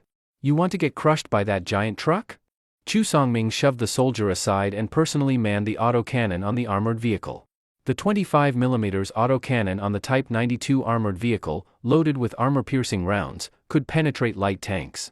Even a mining truck was nothing in front of it. One burst of fire could completely destroy it. Chu Songming rotated the autocannon, ready to fire, but then, bang! A gunshot rang out. A sniper bullet hit the armored vehicle's autocannon directly. The steel armor of the Type 92 was like paper before the AMR-2 sniper rifle. It was torn apart instantly. An armored vehicle was no tank. Its armor could barely block rifle bullets, even heavy machine gun fire could penetrate it, not to mention the AMR-2, an anti-material rifle. In earlier years, the AMR-2 was literally designed as an anti-tank sniper rifle. Now, it couldn't pierce a modern main battle tank, but it was more than enough to destroy an autocannon. With Jiang Lushi's precise shooting, one shot crippled the barrel. The autocannon instantly went silent. Jiang Lushi didn't stop. He pulled the bolt and chambered another round. Bang! Another shot. The vehicle-mounted machine gun next to the autocannon was destroyed too. In an instant, this Type 92 wheeled armored vehicle was like a tiger stripped of its claws and fangs, no longer a threat. Now, unless the soldiers opened the hatch to shoot, or fired through the gun ports, Jiang Lushi's sniper rifle could kill them before they even aimed. At this point, Jiang Lushi was already invincible. He loaded a third round. Through the scope, the rear of the armored vehicle came into view. Shovels and engineering tools hung there. If he pulled the trigger, the bullet would pierce the rear armor. Then, after penetrating the steel plate, the bullet would tumble and ricochet inside the cabin. One bullet could turn the driver's compartment into a slaughterhouse. But Jiang Lushi didn't pull the trigger. The one who had fired at the minibus's tires was Chu Songming. Zhang Jing and the other soldiers inside the armored vehicle likely hadn't taken part. Jiang Lushi would never spare Chu Songming, but he wasn't a mindless killer. At this point, the mining truck had already left the zombie horde far behind. No matter how fierce zombies were, they still ran on two legs, fast, but nowhere near vehicle speed. Even the mutant rats seemed terrified by the mining truck and didn't pursue. For now, the army was safe. Ran Shiyu, can you send your voice into the armored vehicle? Ran Shiyu's psychic ability could transmit thoughts directly into minds. After her power evolved, her range had greatly increased. I'll try. Ran Shiyu nodded. Tell them to stop. Or I'll attack. Jiang Lushi's expression was cold and firm. After surviving so long in the apocalypse, he had killed countless zombies, and many humans. He now carried a chilling killing aura, one that, before the apocalypse, could only be found on mercenaries who lived by the blade. Even special forces soldiers rarely had it, since they didn't have as much blood on their hands. Stop immediately. Drop your weapons. Otherwise, you will be fired upon. At that moment, Ran Shiyu's voice entered the armored vehicle, echoing in both Zhang Jing's and Chu Songming's ears. Hearing Ran Shiyu's voice, both Zhang Jing and Chu Songming were stunned. They were soldiers, always the ones telling others to put down their weapons. When had survivors ever dared to warn them like this? The AMR-2 sniper rifle Jiang Lushi was using had even been given to him by them. Zhang Jing had no doubt that if they didn't stop the vehicle, Jiang Lushi would really fire. Chu Songming suddenly turned to look at Zhang Jing, the eyes behind his glasses slightly bloodshot and red. After receiving Jiang Lushi's warning, Chu Songming was like a beast cornered with no way out. There was no way he would stop and drop his weapon. That would be suicide. How could Jiang Lushi possibly let him go? Chu Songming. Zhang Jing immediately reached for his waist. Going for a gun? Chu Songming had already quietly pulled out a hand grenade. He looked at Zhang Jing coldly, his other hand raising a pistol and aiming it at Zhang Jing, speaking each word slowly and coldly, "Keep driving." Zhang Jing stared at Chu Songming in disbelief. He was threatening them with a grenade. Everyone in the vehicle had become his bargaining chips. Then, in his mind, Chu Songming said, "We can talk. Weapons, you're not uninterested in weapons, right?" Chu Songming had some understanding of psychic type abilities. Since Ran Shiyu could transmit words directly into their minds, she should be able to hear what he said mentally too. To a survivor squad, weapons were extremely important. Chu Songming didn't believe Jiang Lushur wouldn't be tempted. As long as Jiang Lushur hesitated, there would be time. At the same time, Chu Songming spoke to Zhang Jing, "Commander Zhang, order the rear military vehicles to attack and intercept them." He wouldn't put his life in the hands of negotiation. He only wanted to buy time, to strike first. Zhang Jing was shocked and furious.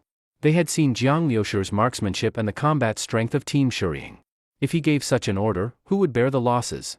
Commander Zhang. Chu Songming's finger was on the trigger, and he still held a grenade in his other hand. Zhang Jing was too stubborn. The more time dragged on, the more dangerous it became. "I'll give you only 5 seconds to decide." 5. Chu Songming said in a deep voice. At that moment, inside the mining truck, Ran Shiyu also relayed Chu Songming's words. After hearing them, Jiang Lushur gave a cold laugh. Make a deal with someone like that? Whether Chu Songming was serious or not, he had no interest. And by saying that, Chu Songming had essentially rejected his warning. "If you refuse to stop, then," Jiang Lushur said as one eye slightly narrowed, looking through the scope. With his brain domain ability activated, the speeding armored vehicle instantly slowed down in Jiang Liushur's vision, as if in slow motion. His gaze focused on the armored vehicle's tires. The Type 92 armored vehicle had 6 wheels, shooting the rear tires would be pointless. But from a very small angle, Jiang Lushur could see one of the front tires. However, to hit one front tire on a vehicle moving at 85 km per hour, and through a constantly shifting small gap, this was incredibly difficult. Jiang Liushur's pupils shrank as he pulled the trigger hard. Bang! Hit! Black smoke immediately burst from the tire, and the entire vehicle jolted. 4. Inside the armored vehicle, Chu Songming's body also jerked sharply. "What happened?" "Our tire's been hit," the soldier driving the armored vehicle shouted. Chu Songming could no longer maintain his calm. Jiang Lushur really fired? No reply, just pulled the trigger. Bang! Jiang Lushur didn't even blink. Another shot. 2 consecutive AMR, 2 shots, its terrifying firepower completely shredded the tire. Although the tires of the Type 92 were bulletproof, they couldn't withstand 2 consecutive hits from an AMR-2 in the same spot. The whole tire smoked, black smoke billowing and covering the view ahead. The armored vehicle couldn't stay stable.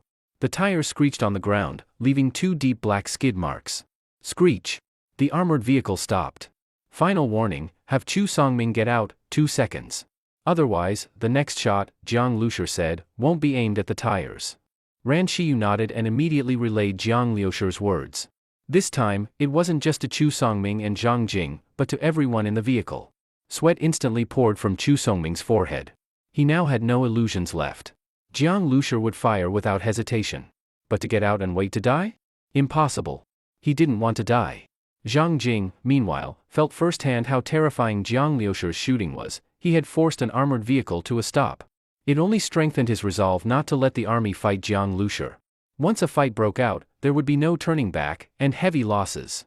The soldiers had strange expressions. They were only attacked because of Chu Songming. If it had been a military order, they would have obeyed. But it was Chu Songming who suddenly attacked Jiang Liushur's vehicle, and now Jiang Lushur was targeting only him. These soldiers weren't having it. After hearing Ran Shiyu's voice, 2 soldiers exchanged a look and immediately opened the door. You dare?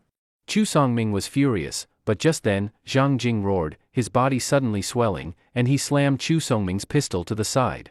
Bang! The pistol bullet hit the seat behind them. Having succeeded, Zhang Jing leaped out of the armored vehicle. Jiang Lushur had given them 2 seconds, and within 1 second, everyone abandoned the vehicle and Chu Songming. Only Chu Songming was left inside. His face went pale, completely unable to stay calm anymore. The tire was blown, the weapons destroyed, he was holding a pistol and a grenade, sweating profusely.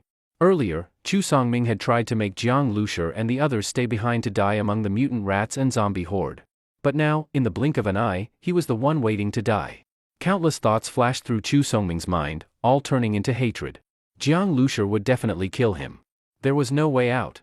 I surrender, Chu Songming said in his mind. As soon as the words left him, he stood up inside the vehicle. He held up a notebook while speaking, and clenched the grenade in his other hand. He looked toward the mining truck parked not far away. Because of the angle, Chu Songming couldn't see Jiang Lushi. I completely understand your anger toward me, but can you at least let me leave some last words? My father has only one son, me. I just want to leave a note. You can check the contents. If I don't leave anything, my father will investigate this matter to the end. He's a member of the Zhonghai Military Committee, and for him, finding out the truth won't be difficult. At this point, Chu Songming and Jiang Lushi were already sworn enemies, but he still had one last hope, his father. Chu Songming's father held great power within the military.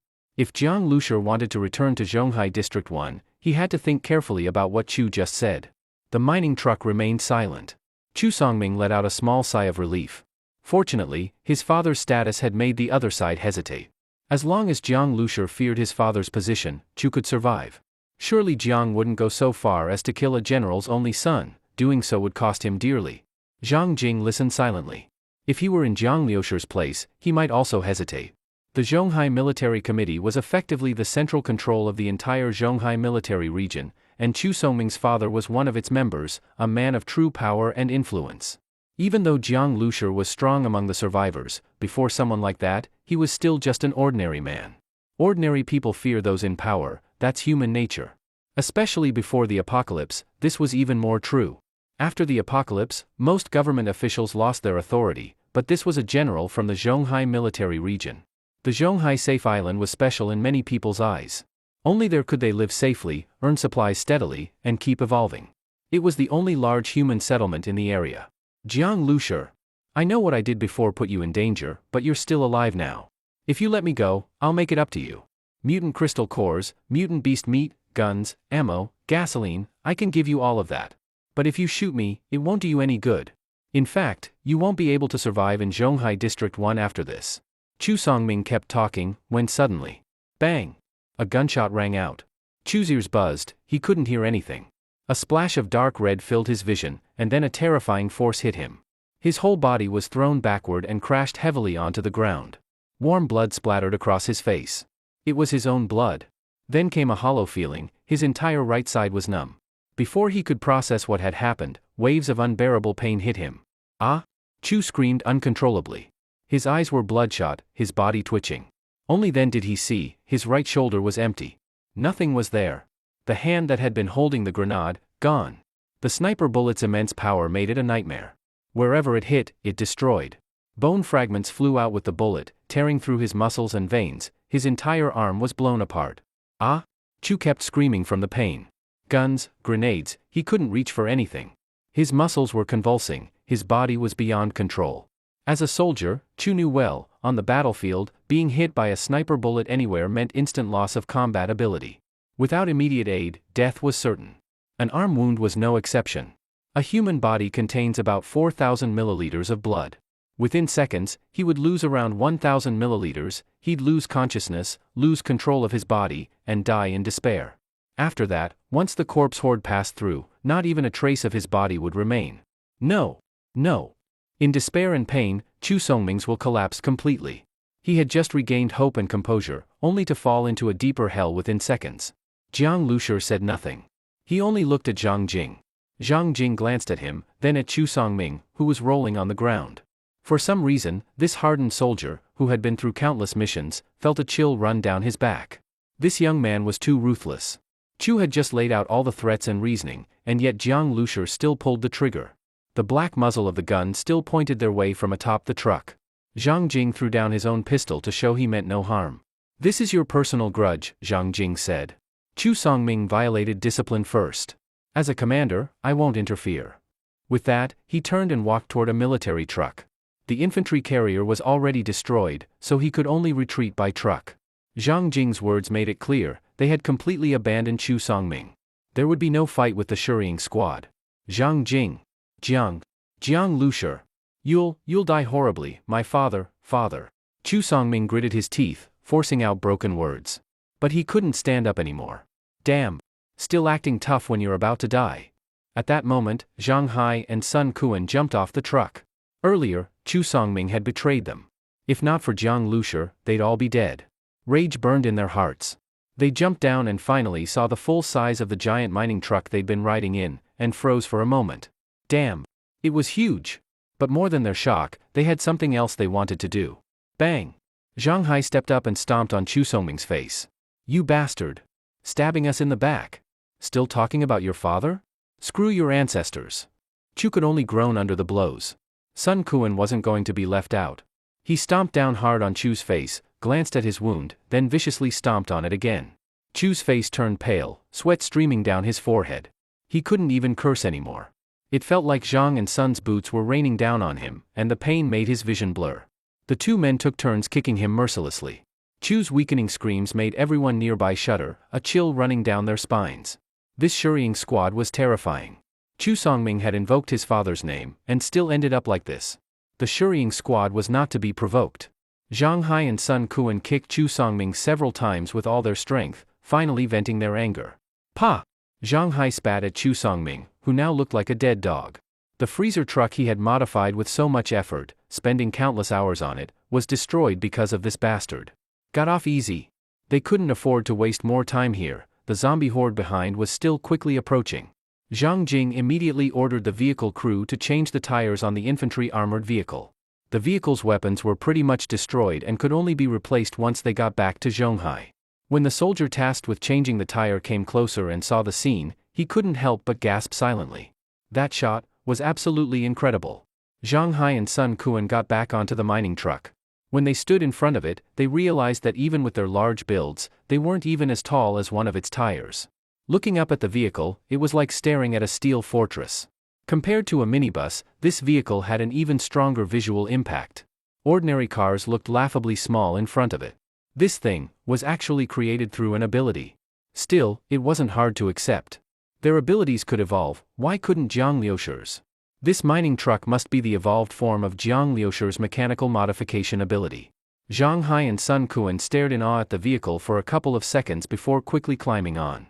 As the mining truck restarted, Zhang Hai and Sun Quan couldn't wait to describe the truck's appearance to Ran Qiyu and Jiang Zhuiying.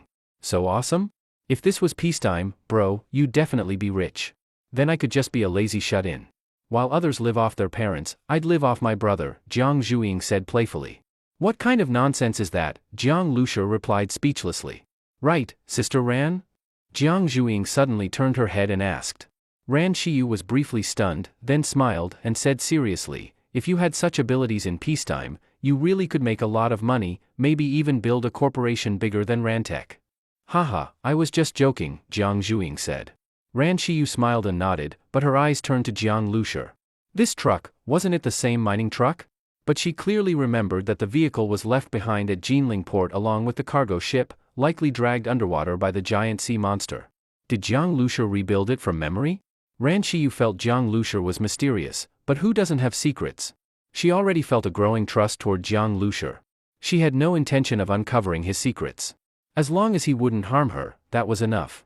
After what had happened, including Chu Songming blowing up the minibus tire, Ran Qiyu had come to a clear realization: in the post-apocalyptic world, the most valuable thing was trust between people. Without the constraints of law and morality, such trust was rare. As she looked at Jiang Lushi, he also glanced at her. He knew Ran Qiyu had probably figured out the truth about the mining truck. But with her intelligence, even if she had figured it out, she wouldn't say anything. And just then, when their eyes met, Ran Qiyu suddenly broke into a radiant smile at Jiang Lushi. Ran Qiyu usually had a melancholic air about her, it was rare to see her smile like that. This kind of bright smile seemed to show that she had let down her guard. Jiang Lushi was momentarily stunned, then also smiled. This meant that Ran Qiyu wasn't staying silent for some ulterior motive, her silence was because of trust. Rumble. Chu Songming's death hadn't delayed the group much. The convoy quickly resumed speeding forward. Looking back, they saw Chu Songming's body first swallowed up by the approaching mutant rats, then by the rolling black tide of zombies. Ahead of them, more zombies and mutant beasts appeared. They had originally been scattered about, but the noise from the zombie horde had drawn them out. Even the huge mining truck looked tiny in front of the horde. Thud thud thud. Zombies and mutant beasts kept slamming into the truck, creating muffled, drum-like sounds. This is terrifying. Who knows how far they'll chase us, Ran Qiyu said, looking behind. Jiang Lushi said nothing. Even before the horde appeared, he had already felt uneasy, and now, that unease had only intensified. Although zombies never tired, they were still slower than the vehicles. The convoy gradually widened the gap. To be safe, they kept driving at high speed for another 2 hours before stopping at a deserted roadside gas station.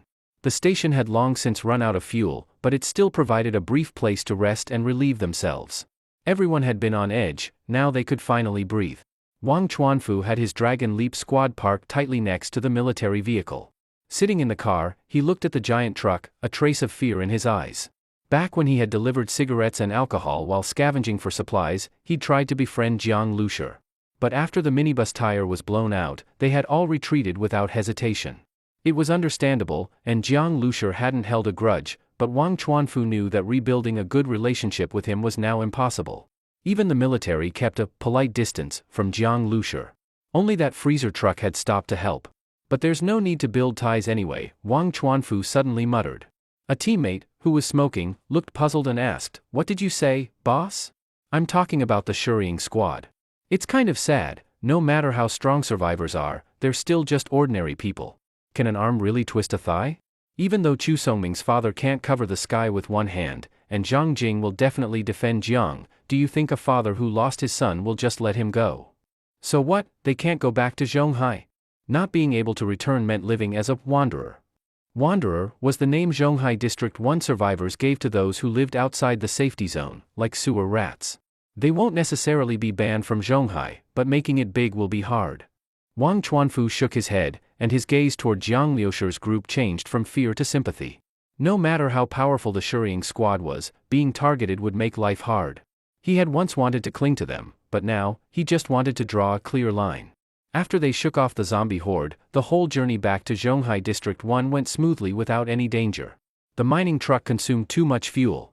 Although it was huge, its driver's cabin wasn't spacious. Even after being modified by the Starseed, it was still cramped with so many people inside, and there was no restroom or kitchen. So, after nightfall, Jiang Lushur switched the base vehicle back to its minibus form and repaired the damaged tire. Seeing Zhonghai District 1 in the distance, Jiang Zhuiying leaned against the sofa, playing with a dagger in her hand. "Bro, are we really going back to Zhonghai District 1? As she spoke, Jiang Zhuiying flipped lightly and sat up on the sofa. "We are. At least we'll restock our supplies first. Even though we killed Chu Songming, he struck first. Even the military committee can't do anything to us inside Zhonghai District 1. We're not some helpless nobodies." The Shuriying squad had guns, manpower, ability users, and a base vehicle. If they really fought inside Zhonghai District 1, it wouldn't be a small matter. If things got big, even the military committee's members couldn't escape responsibility. After all, if word spread, the Shuriying squad would be seen as justified. "We'll see. If it's unpleasant there, we can just leave. We don't depend on that living zone anyway," Jiang Lushur said casually. With the base vehicle, he wasn't afraid of wandering the post-apocalyptic world. "Brother Zhang's right. Wherever you go, we'll follow," Zhang Hai and Sun Kuan said cheerfully. Ran Shiyu nodded hard. By now, she already felt a deep sense of belonging to the team. While the team chatted, the convoy arrived near Zhonghai District 1. When Jiang Lushur saw the sight before him, he froze. Outside the city walls of Zhonghai District 1 stood a whole row of Type 99 main battle tanks. Their dark green camouflage, black muzzles, and heavy armor lined up neatly, creating a stunning and intimidating sight. A main battle tank was on a completely different level than a Type 92 armored vehicle. A Type 92 couldn't even block a sniper rifle, but a main battle tank? Forget sniper rifles, even rocket launchers couldn't penetrate its armor, which was as thick as a meter of steel. Of course, the massive shock from an explosion could still damage many parts and disable it. When the apocalypse struck suddenly, the military had very little time to react. Even before it happened, they hadn't believed it would come so fast and so terrifyingly, so preparations were far from enough. For example, few main battle tanks actually made it to Zhonghai District 1, most were left at military bases. Fuel and ammunition were also big problems. With such little time to prepare, the ammunition transported to Zhonghai was very limited.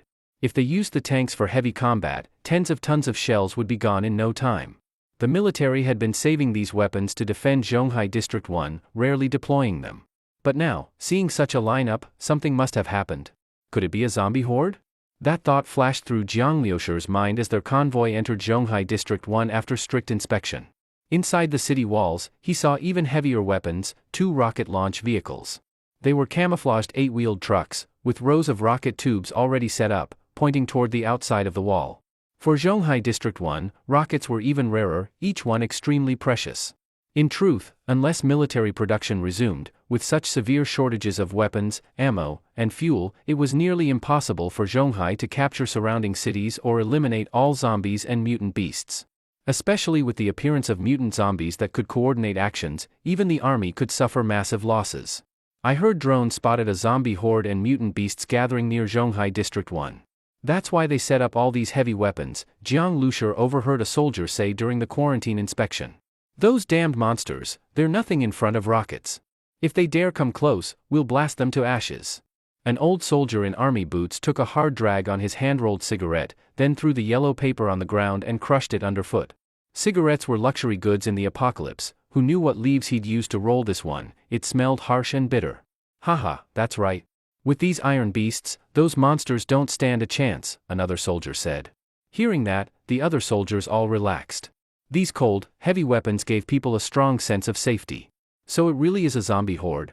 Looks like it's not just Tongnan City that has zombies and mutant beasts gathering. Other places too? What's going on? Zombies gathering in huge numbers, even moving toward Zhonghai District 1, there had to be a reason. Or perhaps it was simply the existence of Zhonghai itself that drew their attention. Ordinary zombies shouldn't have intelligence. It was unlikely they could sense a city 100 kilometers away. Their gathering might be due to mutant zombies commanding them. But what kind of mutant zombie could control so many ordinary ones? And there was still that giant mutant beast at Jinling Port, the one that sank the cargo ship. Thinking of this, Jiang Liushur's eyelid twitched. He felt a deep sense of danger. This apocalypse was far more terrifying than he had imagined. Because he had survived several encounters smoothly, Jiang had started to feel a bit overconfident. But now he realized that his strength was still far from enough. In this world, not only ability users evolved, zombies and mutant beasts did too. First, we'll get more crystal cores, then upgrade the tires and the vehicle's armor, Jiang decided. The base vehicle's tires were still too weak, they could stop bullets but not autocannons. While Jiang Lushur was heading toward the trading hall, on Zhonghai Safe Island, inside a standalone villa. A man in his 50s, dressed in loose robes, with neatly combed grayish hair, sat before a writing desk. Holding a long brush over a foot in length, he dipped it in thick ink, each stroke powerful and firm. In the apocalypse, brushes, ink, paper, and inkstones were rare luxuries. Even though this man held a high position, he didn't have much of them, so he seldom wrote. Finally, with one last stroke, a single character was completed. The white rice paper and the bold black ink formed a stark contrast. The character he wrote was, "Kill." This man in his 50s was named Chu Zhongshan. Before the apocalypse, he held a high position in the Jinling military district. After the apocalypse, power shifted to the military, and as one of the members of the Zhonghai Military Committee, Chu Zhongshan naturally held significant authority. Chu Zhongshan liked to write calligraphy to calm his mind and deal with the many trivial matters in the army and bureaucracy. But as a soldier, even when practicing inner cultivation through writing, his brush strokes carried a faint killing intent, strong and forceful like metal hooks and iron strokes. Just then, dong dong dong. A rapid knocking sounded at the door. Chu Zhongshan frowned. He didn't like being interrupted while writing. "Come in," Chu Zhongshan said coldly. A communications soldier rushed into the study, looking panicked. "Commander, something terrible has happened." "What is it? Speak clearly," Chu Zhongshan snorted. In his view, even a serious matter was likely just another zombie tide. The military was fully prepared for that, anti-aircraft machine guns on the walls, large-caliber howitzers, even Type 99 tanks and rocket launchers were ready. As long as zombies were still made of flesh and blood, they couldn't break through such a dense firepower network. "Commander, your son, Captain Chu Songming, he's dead." "What?" Chu Zhongshan's normally cold face flashed with anger and shock. "Chu Songming is dead." Chu Zhongshan nearly snapped the brush in his hand. He stared at the communications soldier. How did he die? Chu Songming was his only son. Chu Zhongshan had already paved the way for him, intending to bring Chu into the inner circle of the Zhonghai military district. But with so many elites in Zhonghai, getting to an important position required frontline combat and real military merit, an unspoken rule. But now, Chu was dead. And wasn't he specially assigned an armored vehicle? No matter how strong zombies were, could they bite through armor? The communication soldier honestly explained everything that had happened. After listening, Chu Zhongshan closed his eyes. His eyelids trembled slightly. After a long time, he opened them again, a cold glint flashing in his gaze. So, Songming tried to use someone else's bait first, and then was killed in retaliation. Yes, the soldier replied nervously. The pressure from Chu Zhongshan was overwhelming. I understand. Chu Zhongshan threw down his brush, ink splattering across the rice paper like black blood. The soldier didn't know what Chu Zhongshan was thinking and quietly withdrew. Chu Zhongshan stood silently for a long time. The wrinkles on his face seemed to deepen. Jiang Lushi, my son may have been at fault, but it's not your place to punish him. At this moment, inside an apartment in Zhonghai District 1, Jiang Lushi was sitting at a coffee table with Shen Tao. This was the apartment Jiang had been assigned. He had only stayed here for one night since receiving it. Shen Tao came specifically to check on Jiang Lushi's situation. After all, killing Chu Songming might make it hard for Jiang to stay in Zhonghai District 1. Then, Shen Tao heard Jiang list his needs. Sniper rifle bullets? And a large number of mutant crystal cores, the more the better. Shen Tao was still grateful to Jiang for saving his life. And honestly, considering what Jiang did during the zombie horde in Tongnan City, it was hard to blame him. As a soldier, Shen Tao wouldn't seek revenge even if he had been betrayed by Chu Songming. After all, Chu was his superior. But Jiang wasn't bound by such hierarchy. To be honest, Shen Tao even envied Jiang's free and decisive lifestyle. I just got back to the unit. I heard higher-ups say that ammo supply is tightening. Probably because of the zombie horde. You're using an AMR-2, which takes 12.7mm heavy rounds, those are even scarcer. But if you only need around 100 rounds, it's still possible. As for mutant crystal cores, the military is also tightening control. Seems related to their research on evolution crystals. You'll have to buy them from ability user squads. If you want to collect them, you'll have to pay slightly more than the military price. Just as Shen Tao was speaking, loud banging came from outside the door. Jiang Lushi frowned. That wasn't knocking, it was more like pounding. Who the hell is that? Trying to break the door down. Jiang Zhuiying said unhappily as she walked over and yanked the door open, only to see a group of soldiers standing outside. Move aside. The squad leader barked at her. His face was dark, his gaze cold and full of killing intent. Who is Jiang Lushi? Real aggressive, huh? Jiang Zhuiying raised an eyebrow. She never responded well to threats. Instinctively, she placed her hand on her sword hilt. Jiang Lushi, without drawing attention, also reached for his pistol. Who are you people? Jiang asked, noting the look on Shen Tao's face. It wasn't good. They're with the Discipline Inspection Unit, Shen Tao whispered. This Discipline Inspection Unit was essentially the military police, soldiers assigned to police duties, arresting guilty personnel, organizing military tribunals, and handling war crimes. Zhonghai's Discipline Unit answered directly to the Defense Command, in other words, the top brass of the Zhonghai Military District. And this squad leader was under Chu Zhongshan. He already knew Jiang had killed Chu Songming, who had once helped him. Naturally, he hated Jiang deeply. So, you're the one. The squad leader had already seen Jiang Lushi's profile. Jiang's gaze remained calm. He was calculating the squad's strength. If it really came to a fight, he believed, with Jiang Zhuiying's instant paralysis shock, his own maxed-out speed and perfect marksmanship, and shadow hiding in the dark, they could wipe out this discipline unit squad. After the apocalypse, law no longer existed. But that didn't mean the army didn't enforce rules. In fact, they didn't even need arrest warrants now, so long as they could make the arrest. But for someone like Jiang, that was the key, if they could. Jiang's confidence came from his strength. With plenty of weapons, various powers, and the base vehicle, unless the military brought in a huge number of rocket launchers and mortars, there was no way to take down the Shuriying squad. And using such heavy weapons inside Zhonghai District 1? The military wouldn't risk it. Turning their hard-won safe zone into a war zone, blowing up buildings? Even Chu Zhongshan couldn't bear that responsibility. Jiang Lushi, during a past mission, you were issued an AMR-2 sniper rifle. We're here to reclaim it. The discipline unit captain said emotionlessly. Jiang raised an eyebrow. They brought 8 people from a top-level military police unit, just to collect one sniper rifle? Jiang Lushi had already guessed it was probably because of the Chu Songming incident. When he asked Shen Tao earlier, Jiang also learned that Chu Songming's father was named Chu Zhongshan.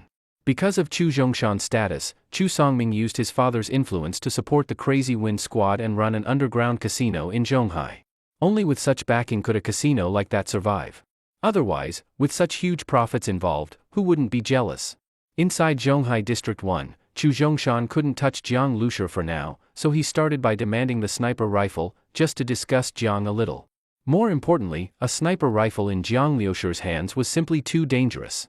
Chu Zhongshan already knew about Jiang's terrifying marksmanship. With the basic security in Zhonghai District 1, if Jiang ever found out where Chu lived, He could sneak in at night and take the old man's life from a kilometer away. Of course, Chu Zhongshan couldn't allow such a threat to exist. Brother Jiang, this. Shen Tao looked troubled. According to Zhang Jing, the gun had already been given to Jiang. But Jiang had no real authority. He might have even been punished for that rash decision. Brothers from the inspection unit, back in Tongnan City, we ran into mutant zombies. That bastard gathered a whole zombie horde, charged us with a steel plate, and blocked our retreat. We were almost wiped out. If not for Brother Jiang, who turned the tide with a sniper rifle, our entire unit would have been lost. We just returned to Zhonghai, and not only is there no reward for Brother Jiang, now you want to take back the gun? Isn't that too much? Shen Tao felt it was unfair for Jiang. A reinforced platoon with full military gear. If not for Jiang, maybe they wouldn't have all died, but losing half the squad would have been very likely. Now the military was treating Jiang like this. The inspection team captain gave Shen Tao a cold look. When he saw the rank on Shen's shoulder, a trace of disdain crossed his face. I'm doing my duty. Who are you to talk? Shut up. The inspection captain's harsh voice echoed far. Just then, hurried footsteps came from upstairs. Sun Kuan and Zhang Hai had arrived. Brother Jiang, what's going on? As soon as Sun Kuan saw the inspection squad, his expression turned sour. Who the hell are these guys? The captain's face darkened. These two had been on the rooftop, and now they showed up, with a steel fork in one hand and a roast chicken on it. This was the apocalypse. Many people couldn't even afford food. Yet these guys were roasting chicken on the rooftop. The captain usually lived frugally, eating plain food. Seeing such extravagance, he was in no mood. He glared at Jiang Lushur and barked, I'm just following orders. Hand over the gun. Our patience is limited. This captain had been favored by Chu Songming. If Chu hadn't died, he would have helped this guy rise through the ranks. But now that Chu was dead, everything was gone. Naturally, the captain hated Jiang. If it weren't for direct orders to only retrieve the gun and not engage, he'd already have shot Jiang. The gun? You mean this one? As Jiang spoke, a Type 54 pistol suddenly appeared in his hand like a magic trick. He played with the pistol, spinning it like a pen. The flashy move looked impressive, though it was useless in actual combat, a sure way to get killed. You? The captain's eyes widened. He never expected Jiang to pull a gun in front of the inspection unit. The discipline unit was feared even inside the military. They enforced martial law. When they showed up to take someone, that person was basically done for. Military tribunals were no joke.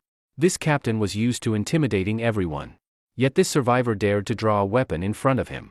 Thinking of how Jiang had killed Chu Songming and ruined his carefully planned career, the captain's anger boiled over. He drew his gun. Courting death. Jiang's lazy attitude completely infuriated him.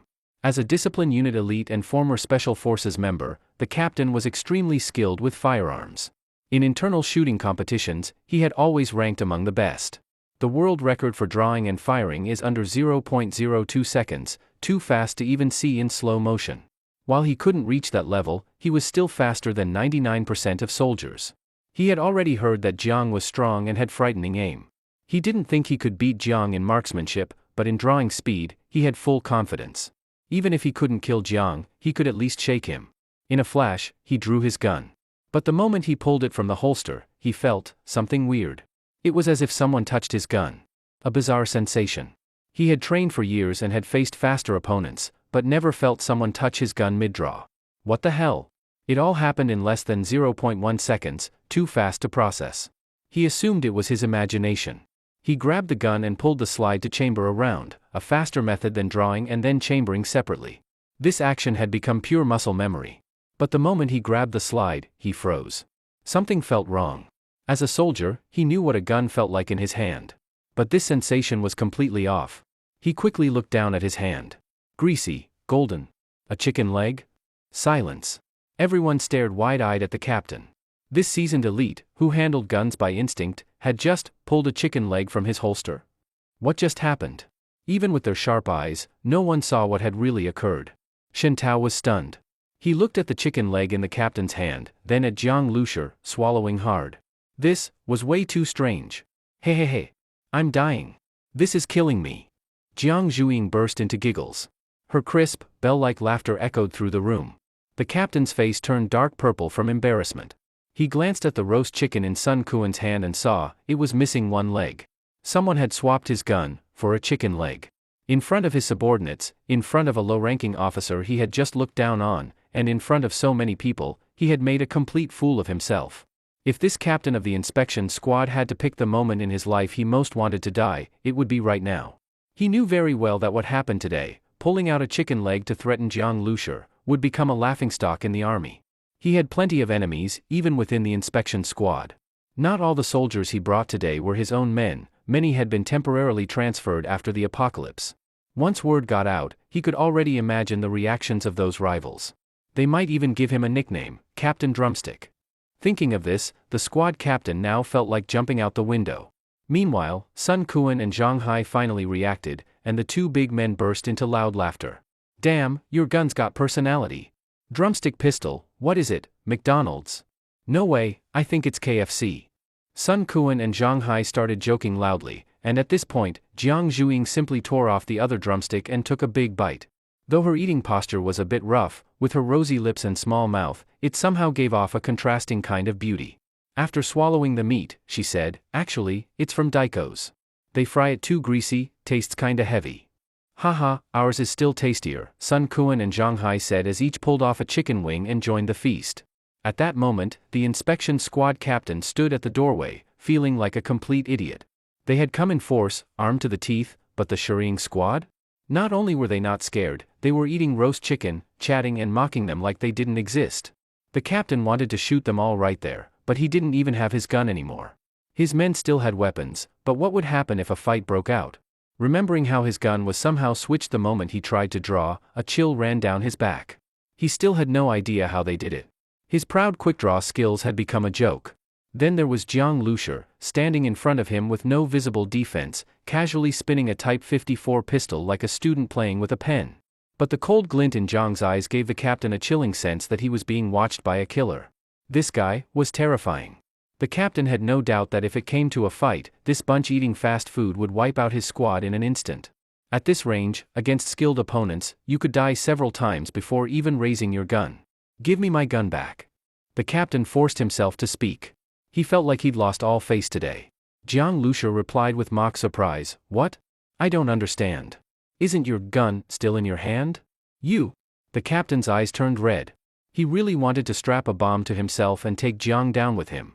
Looking at his hand, he realized the shameful drumstick was still clutched tightly in his palm. Subconsciously, he'd held onto it the whole time. He quickly threw it away, his knuckles cracking from how hard he clenched his fist. All military-issued guns had serial numbers. In the apocalypse, losing a weapon wasn't rare, but it still had to be reported. And this reason? It would make everyone laugh their heads off.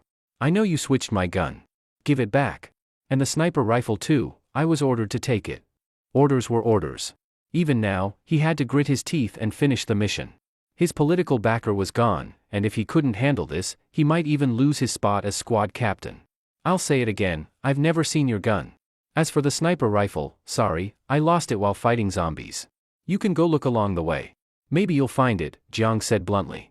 The captain's face turned red and white by turns. He didn't even have the guts to barge in and search. Even if he tried, he probably wouldn't find anything. We're leaving. The inspection captain turned around and left with his team, tails between their legs. What a joke. They were the feared inspection squad. Came to retrieve a rifle, left with one less. The captain wanted to dig a hole and bury himself. They're gone, Jiang Zhuing said while chewing roast chicken. She pulled a clean bone from her mouth and licked her lips with her pink tongue. Now they're gonna hold a grudge. They already did, Jiang said indifferently. Brother Jiang, Shen Tao hesitated. He had just been stunned by Jiang's freakish skill. He still had no idea what Jiang's ability actually was. Mechanical enhancement? Then how was his aim so precise? Marksmanship ability? But then his hand speed was too fast. Shen didn't even know how well Jiang could fight hand to hand, but judging from that speed, he couldn't be bad. As for Chu Zhongshan, I told you already. You still need to be careful. He's high up in Zhonghai. Shen could only warn this much. As a soldier, he couldn't say more. Jiang nodded. Got it. Captain Shen, don't forget to ask around about sniper rifle ammo. If you can get armor-piercing incendiary rounds, even better. Shen made a speechless face. Where would I find that? Steel core AP rounds are the best you'll get. Even though ammo's tightly controlled, after the apocalypse it's hard to keep track. Management's gotten loose. Some soldiers hoarded bullets to trade for food. If you want to buy them, you can, but it'll cost. He said that last part in a lowered voice.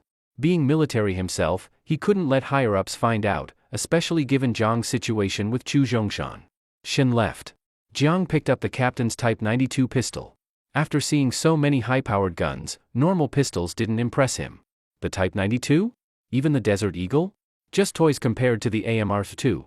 He tossed it to Sun Quan. Play with it. Sun Quan frowned. Brother Jiang, you really pissed them off. No holding back.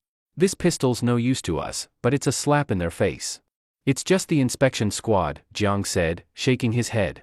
Don't go out too much these days. If I go, Ran Shiyu and Shadow come with me. With Rant's detection and Shadow's danger sense, nothing will happen.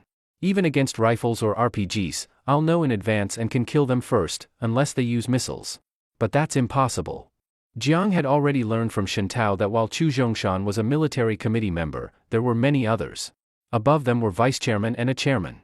Plus, due to the unique situation in Zhonghai Safe Zone, many troops had been brought in independently. Those leaders had more control over their own men than the committee. A single committee member couldn't just mobilize missile trucks. Even if they had the authority, no one would follow such orders.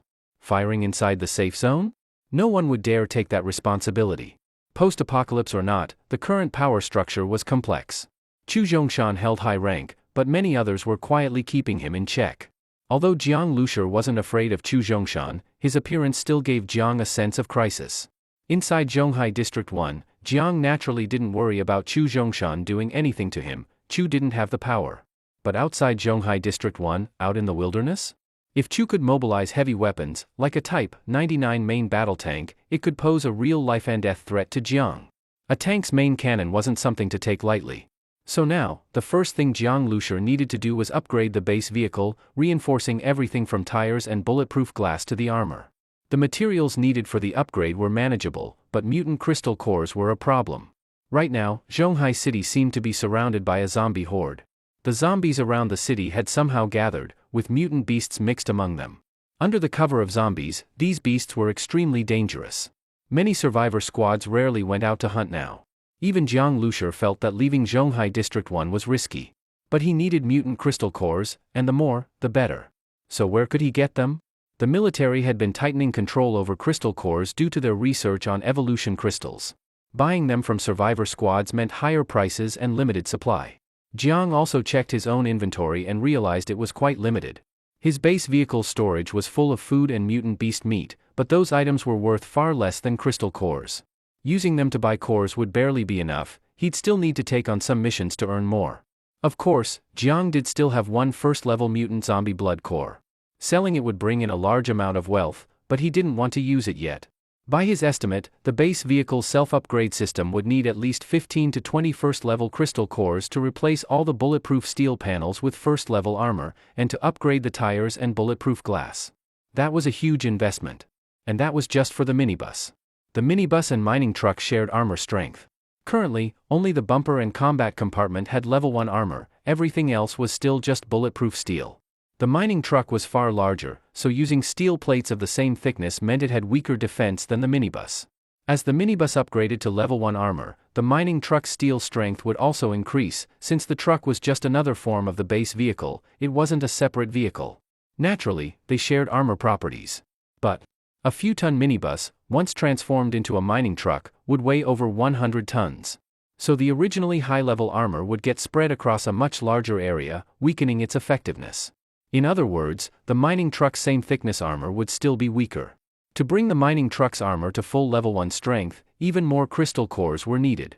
If that was achieved, though, it would be terrifying. The mining truck's size meant its impact and defense would far surpass the minibus.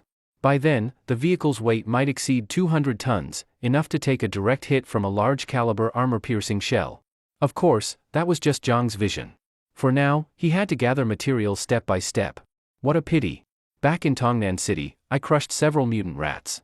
Though they probably didn't count as full level 1 beasts, their crystal cores, even if defective, still counted. A few of them could have been equal to 1 full crystal core. Jiang felt a bit of regret. Right now, he only had 1 crystal core in hand, not even enough to upgrade the 4 tires. After the zombie horde passes, I'll go hunting. Jiang now only hoped the horde was temporary. If it didn't clear out soon, it would be hard to leave the city. He'd be stuck consuming resources until they ran out. Just as Jiang was thinking all this, the apartment's security door was knocked on again. Jiang reacted and looked toward Ran Qiyu. With Chu Zhongshan as an enemy now, it was best to stay cautious. There's only one person outside. Seems to be an ordinary person. I don't sense any clear hostility, Ran Qiyu said after glancing at the door. Jiang nodded. Ran Qiyu's ability was extremely useful. At that moment, Sun Quan ran over on his own to open the door. When it opened, a man in military uniform entered. Jiang glanced at his epaulets, 2 bars and 1 star, a major.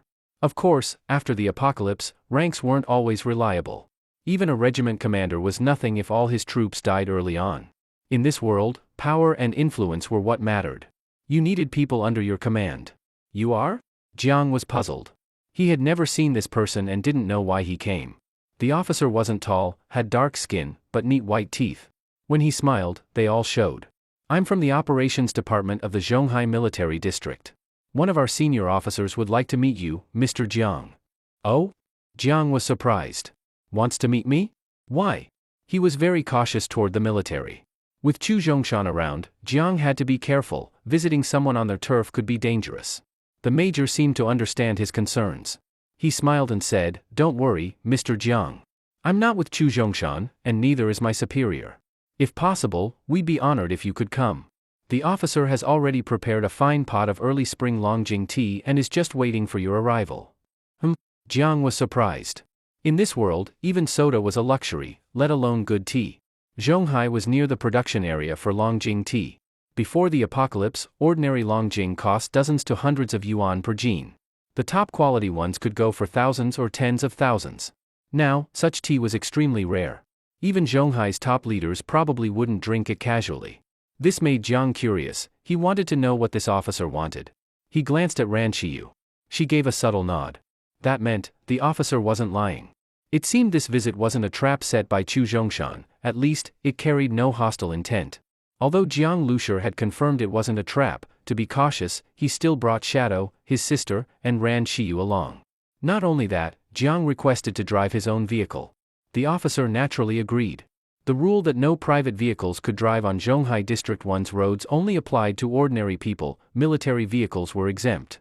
By the time Jiang Lushur arrived at the senior officer villa area on Safe Island, it was already afternoon tea time. The villas were, of course, clean and spacious. When Jiang entered, he saw a wooden tea table already set up with kung fu tea. An elderly man with a full head of silver hair was using tweezers to take tea cups from a rinse bowl. "You must be Mr. Jiang. I've heard a lot about you," the silver-haired man said as he stood and extended his hand. "This is our commanding officer," the officer who accompanied Jiang explained. "My surname is Zhang.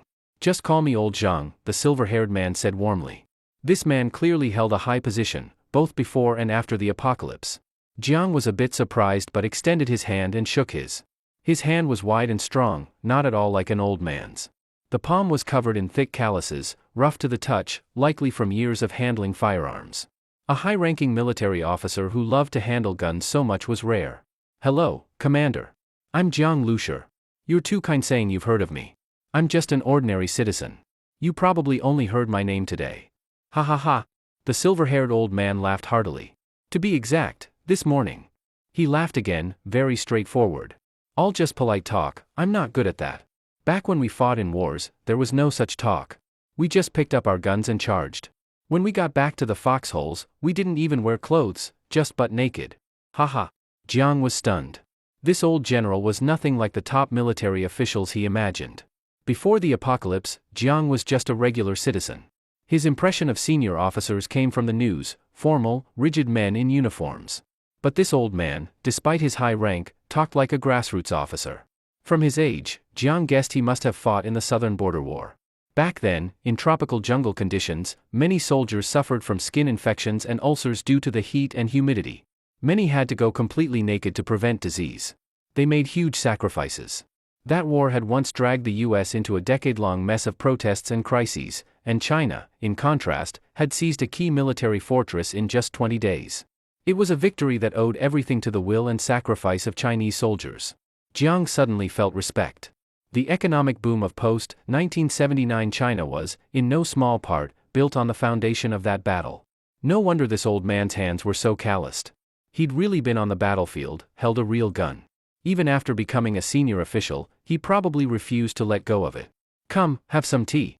Aside from guns, this is my only other hobby, the general said as he neatly arranged the cups and poured fresh Longjing tea.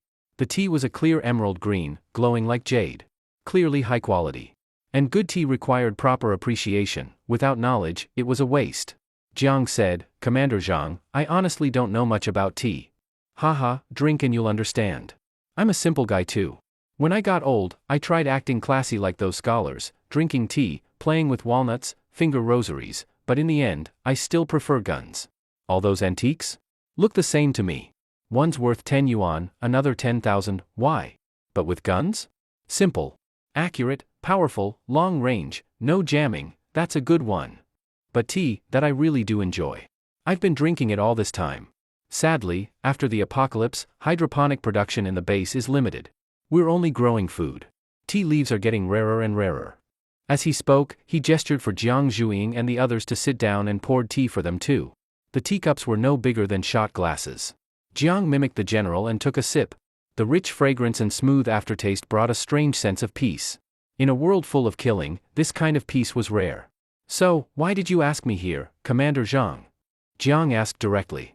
Well, I know about your situation with Chu Zhongshan, and that he sent people to your place today.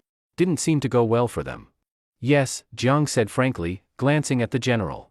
Maybe this was Chu Zhongshan's rival, trying to win him over. After all, the enemy of your enemy is your friend. The old man seemed to read his mind and chuckled. You're right, I don't get along with Chu Zhongshan. We've had disagreements over military strategy. Even before the apocalypse, we were never on the same side. I know his son too, never liked him. Chu wanted to bring him into the Central Military Command. I objected. No combat experience, but wants to be an officer? So he sent him to the front lines, and look what happened. Dead. He said it without hesitation, just speaking his mind. But, Xiao Jiang, pardon me for calling you that, Chu Zhongshan has his own power base. Even if I dislike him, I'm not trying to take him down. Zhonghai District 1 and Safe Island are both in danger right now. If we waste time fighting each other while ignoring the real threats, we'll be finished. I called you here for something else. It's about the nuclear power plant, the general said, making Zhang's heart skip a beat. Nuclear power plant? Yes. You probably don't know, Qinshan nuclear plant is just a few dozen kilometers south of Zhonghai. It's far, yes, but if a leak happens, it could still affect us. And in this apocalypse, with mutant beasts roaming, radiation leaks could cause even worse mutations. When the apocalypse hit, everyone at Qinshan died. But the reactor kept running. With the power cut off, the cooling system failed, the core overheated, and eventually, we'll have a meltdown. I'm no expert, but the tech people said, while it won't explode like a nuclear bomb, it could be worse than Chernobyl or Fukushima. And there's already partial leakage.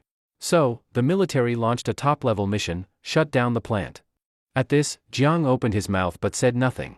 China didn't have just one nuclear plant. And globally, there were many. If they all started leaking or exploding without anyone to manage them, it would be catastrophic. Yeah. It's not just us. In other regions, if any governments and scientists survived, they'll be working to shut down their reactors too.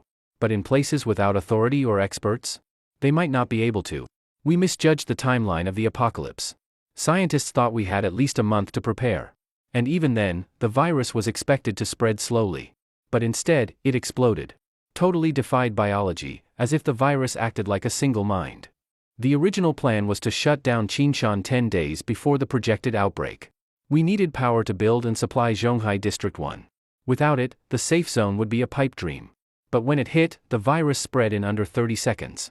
And here we are. Jiang Lusher fell silent. No one knew how many nuclear plants were still running, but it wasn't something to take lightly. Radiation-mutated beasts? I don't even want to imagine what that means. The situation is very serious. To complete this mission, Zhonghai District 1 dispatched a fully equipped battalion, 2 Type 99 tanks, 4 Type 92 APCs, and 2 attack helicopters, to the Phase 3 nuclear plant. It should have been an easy mission. We sent overwhelming force to ensure success. But, something went wrong. An accident? Jiang Lusher raised an eyebrow. Even armed helicopters and Type 99 tanks were deployed, yet there was still an accident? That was truly surprising. Was it because of the corpse tide? Jiang Lusher asked. Probably only a corpse tide could have such an impact. But, even if the Type 99 tanks couldn't charge through the tide, the armed helicopters should be able to, right? As long as the helicopters carried the technicians over, the nuclear power plant should have been shut down. The corpse tide is part of the reason, the old general said, sighing. At that time, those going to the Qinshan nuclear power plant weren't only soldiers and technicians to shut it down, but also a group of scientists, including several of the most outstanding biology professors from Zhonghai District 1. They also went to the plant to study the problem of mutated beasts further mutating due to nuclear radiation. I thought with the helicopters and tanks clearing the way, it should be safe enough, so I allowed them to go. But no one expected an accident. According to the schedule, they should have returned the day before yesterday, but last night, only 2 seriously wounded soldiers made it back. They fought their way out of the corpse tide. The main problem occurred at the nuclear power plant. According to the 2, there's a monster lurking near the plant. It has the ability to control minds. At the time, the soldier operating the Type 99 tank's main cannon lost himself because of that mental control. As a result, instead of firing at zombies, he blasted an armored vehicle, causing many soldiers to die. Mind control? Jiang Lushur was shocked. If such a power existed, then heavy weapons were basically defenseless. If they knew in advance and had precautions, that's one thing, but if ambushed, the losses would be huge. No amount of firepower could prevent that. So, old Zhang wants me to take on this mission?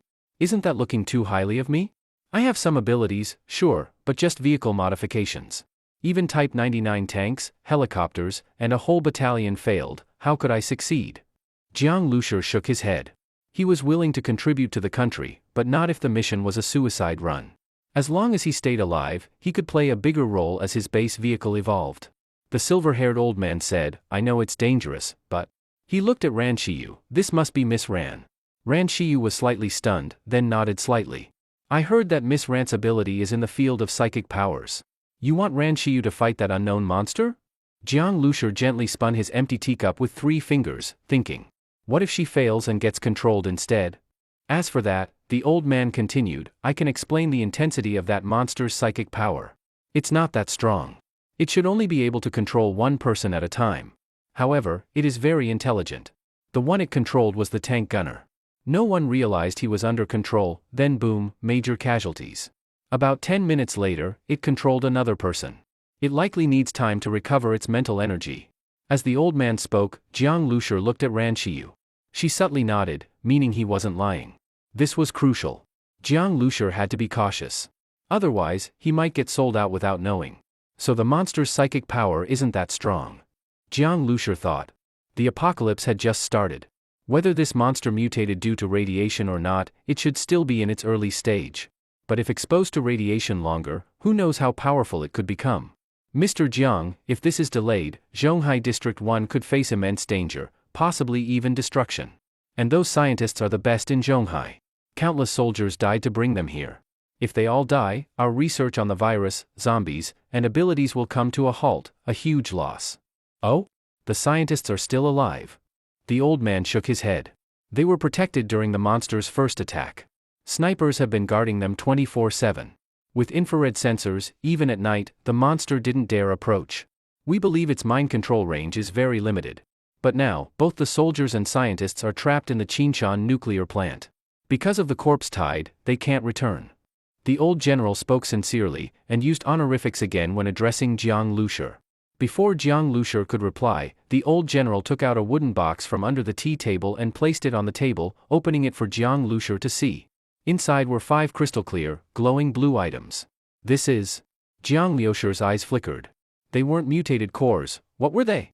They're evolution crystals, the old man said. Refined compressed energy from mutated cores and mutant beast meat. They can be used by Miss Ran. Should help her evolve further. This is an evolution crystal? Jiang Lushur was surprised. He'd heard of them. Mutant beast meat has too little energy and eating too much bloats you. Mutated cores can't be eaten directly. Only evolution crystals are the true magic item for evolution. Apparently, the military had succeeded in creating them. And no doubt, the first batches would be extremely expensive. Now, the military was offering them to Ran Shiyu, hoping to trigger her further evolution. That would make facing a psychic monster much more feasible. The old general turned to Ran Shiyu. Miss Ran, I once met your grandfather. I'm deeply sorry the military couldn't protect him. I also heard you had a younger sister studying in Yuhang before the apocalypse. The military will try to help find her, but we can't guarantee success. Ran Shiyu's background wasn't hard to check. Even with many files lost after the apocalypse, as a socialite in Zhonghai's upper class, her info was still accessible. Hearing the old general's words, Ran Shiyu froze, eyes showing a trace of excitement. Her sister might be her only surviving relative. Yuhang City was huge, she had nearly lost hope. If the military could find her, it would be a miracle. She bit her lip and looked at Jiang Lusher. After all, he was the team leader and made the final call. Jiang Lusher looked at her, then sighed. The real reason the military needed him wasn't himself, but Ran Shiyu. Psychic abilities were too mysterious. The military likely had research but limited results. From Ran Shiyu's previous actions in the casino and in fighting mutant zombies, they must have guessed her powers. If she wanted to go, she could even temporarily leave Shuring's squad and go with the military. But she still asked his opinion. At this point, Jiang Lusher had no reason to refuse. Whether Ran Shiyu could fight the monster, he didn't know. Even she didn't. Her psychic ability was still in the exploration stage. The military was gambling. And Jiang Lusher? He had his own needs too. I can go. But on one condition. I need 1,000 rounds of sniper rifle ammo. Armor-piercing and incendiary rounds too. And I want 20 mutated cores, level 1 or 2, doesn't matter. When Jiang Lusher stated his terms, the silver-haired old man froze, his mouth twitching hard. This was definitely asking for a lot. 20 mutant crystal cores. The silver-haired old man felt extreme heartache. He said, even the military district is cutting back on military pay now, all to save more mutant beast meat and mutant crystal cores for scientific research. You probably don't know, even my monthly salary is very limited. Don't be fooled by the fact that I live in a villa and drink Longjing tea. I actually don't have much spare cash, much poorer than you ability user teams. The silver-haired old man began to complain about his poverty. Jiang Lusher looked at the old man and felt that what he asked for was indeed a bit harsh. Previously, Shintao had delivered 3 mutant crystal cores, so adding them up should be enough. 15 pieces, no less. Even though he felt a bit sorry for the old general's situation, mutant crystal cores were absolutely necessary. Upgrading the minibus to level 1 armor in all aspects would greatly enhance their self-defense capabilities. It was the guarantee of safety for heading to the crisis-ridden nuclear power plant. While Jiang Lusher was discussing the mission with the silver-haired old man, in a cafe on the safe island, Li Yusin sat dazedly on a chair, looking a bit out of it. Sitting across from Li Yusin were her best friend Wang Shiqi, Song Feng, a tall and strong young soldier, and a dark-skinned man dressed casually. The young soldier had a neatly shaved crew cut, wore a green military uniform, and had a pistol on his waist. The dark-skinned man looked lazy, leaning back in his chair with only the back 2 legs touching the ground. His front legs were lifted off the floor. On top of that, both his feet were resting on another chair. His sitting posture was very improper. The dark-skinned man looked to be in his 30s, holding a knife in his arms. His eyes were small, but his gaze was sharp. Don't worry, Yusin. Auntie will be fine. Seeing her best friend like this, Wang Shiqi couldn't bear it. Li Yusin's mother and grandfather were experts in biology and medicine. Her father was a Confucian businessman who started his biomedical business based on the technology provided by her mother. Li Yusin's family came to Safe Island not because of her businessman father, but thanks to her scientist mother and grandfather. Speaking of net worth, her father's business was nothing compared to the Ranka Group, like a small family firm versus a commercial empire. A week ago, her mother and grandfather went with the army to Qingshan nuclear power plant to investigate biological mutations. Originally, they had Type 99 tanks clearing the way and armed helicopters providing cover. Her mother and grandfather, sitting in an infantry fighting vehicle, should have been completely safe. But this morning, Li Yusin received word. Her mother and grandfather were trapped at the Qingshan nuclear power plant and had already been stuck for 5 or 6 days. The army didn't bring much food supply, and now it was probably almost all used up. Moreover, there were many threats around the nuclear power plant, lurking mutant beasts, swarms of zombies. If they attacked, wave after wave would drain the army's ammunition and supplies. At this rate, the army might not be able to hold on for more than 2 or 3 days. Young people might still be able to endure, but her grandfather was old and had heart problems. He couldn't withstand such hardship. Thinking of all this made Li Yusin tremble with fear. Her mother and grandfather were her dearest family members and the pillars of the Li family. If something happened to them, Li Yusin really didn't know if she could handle the blow. Yusin, don't worry. With my brother and Wolf Bro on the team, this rescue mission will be no problem. Wang Shiqi patted her small chest to reassure her. Then she looked at the crewcut officer beside her. Bro, you better take this seriously. Give it your all. Yusin is my best friend. Wang Shiqi's brother was named Wang Jianlang. He was both a military officer and a powerful ability user. The reason Wang Shiqi lived so comfortably on Safe Island was also thanks to her brother. Wang Shiqi was extremely proud of her brother. Of course. As soon as Wang Shiqi spoke, Song Feng jumped in to flatter. I heard that this time, committee member Chu from the military personally appointed brother Wang and gave him an important task. It's bound to succeed. Yusin, rest easy. Everything will be fine. Song Feng couldn't wait to show off this bit of information he knew. Actually, it wasn't really a secret. Whether it was shutting down the nuclear power plant or rescuing the trapped scientists, the importance of this mission had reached an unprecedented level. The highest authority in Zhonghai, the military committee, had naturally been alerted. The committee leaders, of course, had to personally select trustworthy people to carry out the mission.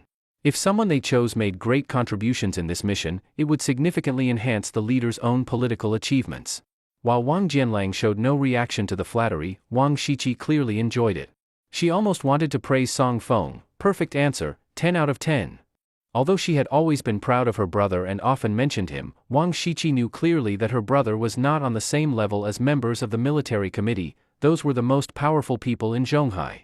But now, committee member Chu had personally chosen her brother. How could she not feel proud? And with her brother's abilities, rescuing Yusin's mother and grandfather shouldn't be a problem. Once they completed the mission and achieved great merit, they might even be rewarded with a villa on Safe Island. Then she could live in a villa, invite a bunch of friends for a party, and even open a bottle of rare red wine. That would be such a show of status. Thinking about this made Wang Shiqi feel hot with excitement. None of her girlfriends lived in a villa yet. She wanted to be the first. Suppressing her excitement, Wang Shiqi said, "It's not just my brother, there's also Wolf Bro. He's really amazing. In a one-on-one fight, even my brother isn't his match. Wolf Bro is my brother's best buddy. They coordinate flawlessly, one close, one far, complementing each other's strengths. Yusin, what more are you worried about?" "I know, but I heard, there's a monster at the nuclear plant that can control people." Li Yusin's worry stemmed from this strange creature she heard about. "I know too. But don't worry. The military said the monster's control range is limited. And my brother's nickname is Eagle Eye. Calling him that even insults him. His eyesight is better than an eagle's. He can sense infrared and ultraviolet light, and isn't affected even at night. Besides, he has deadly accurate shooting skills. As long as that monster is near the nuclear plant, my brother can find it from a kilometer away using infrared vision. Even if it hides, it's useless. One shot, done." Wang Shiqi said confidently, as if she could already see the villa in front of her. Wang Jianlong's awakened ability was almost entirely related to sniping, super strong vision unaffected by day or night, combined with extremely precise shooting. Give him a large caliber sniper rifle, and even if the enemy hid behind cover, it would still be hard to escape Wang Jianlong's deadly shot. As for the one called Wolf Bro, his ability was in close combat, which compensated for Wang Jianlong's weakness in close-range fighting. But even so, Li Yusin still felt a strong sense of unease in her heart. She always felt that things wouldn't go as smoothly as planned. Could that monster, which could control people's minds, really be killed by a sniper shot? "Captain Wang, Li Yusin looked at Wang Jianlang, hesitating to speak. "Can I go with the team?" When Li Yusin asked this, everyone was stunned. Wang Shiqi asked in confusion, "Yusin, you don't have any combat skills. How can you go? And the journey will be extremely tough, can your body handle it?" Li Yusin bit her lip and didn't say anything. She also knew that her request was a bit unreasonable. But what she didn't expect was that Wang Jianlang asked, "Li Yusin, you're Wang Shiqi's classmate, so you study medicine too, right?" Li Yusin was startled. Both her parents studied biomedical science, and Li Yusin also chose a similar medical field. "Yes." Wang Jianlang said, "This time the army is sending out a reinforced battalion, and there are also 4 ambulances. They require a few medical staff and nurses to accompany the team. The ambulances are not only for handling the wounded, but also because many of the scientists are elderly and physically weak.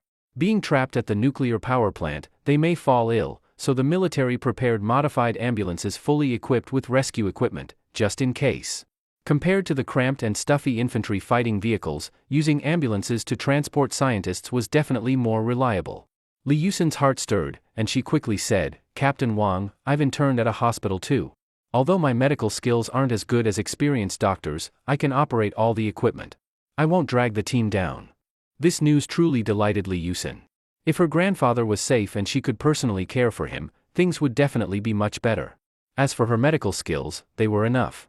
After all, ambulance care didn't involve clinical surgery and didn't require advanced techniques. As long as you pass the attending doctor's interview. What about you, Shiqi? Wang Jianlang looked at Wang Shiqi. Wang Shiqi felt a bit guilty. Although she also studied medicine, her grades weren't as good as Li Yusin's. Plus, she was a little scared of going on such a long and dangerous mission. But then she thought, with her brother there, and her brother being so capable, there shouldn't be any danger. Besides, no matter how powerful her brother was, he'd get married eventually, and she would also marry. She couldn't rely on her brother forever, she had to do something herself. Thinking this, Wang Shiqi nodded. Then, brother, you have to protect me. Don't worry. It's no problem. Wang Jianlang said calmly. He took out pen and paper and wrote down the interview address for Li Yusin. Li Yusin carefully folded it and put it in her pocket. Mom, Grandpa, please be safe. Committee member Zhang from the military committee was a straightforward man. The 15 crystal cores and 1,000 sniper bullets he promised were indeed delivered. Next came the base vehicle's modification. 18 crystal cores were swallowed all at once by the starseed. Tires and bulletproof glass were fully upgraded, and all base vehicle armor was replaced with level 1 alloy. This modification really cost Jiang Lushur a fortune. Not only were all the crystal cores looted, but nearly all materials in storage space were used up too. He'd have to go out and collect metal materials again soon. The modification lasted all night. By the next morning, looking at the newly transformed base vehicle, Jiang Lushur felt great. The vehicle's exterior didn't change, but the body metal seemed to have come alive.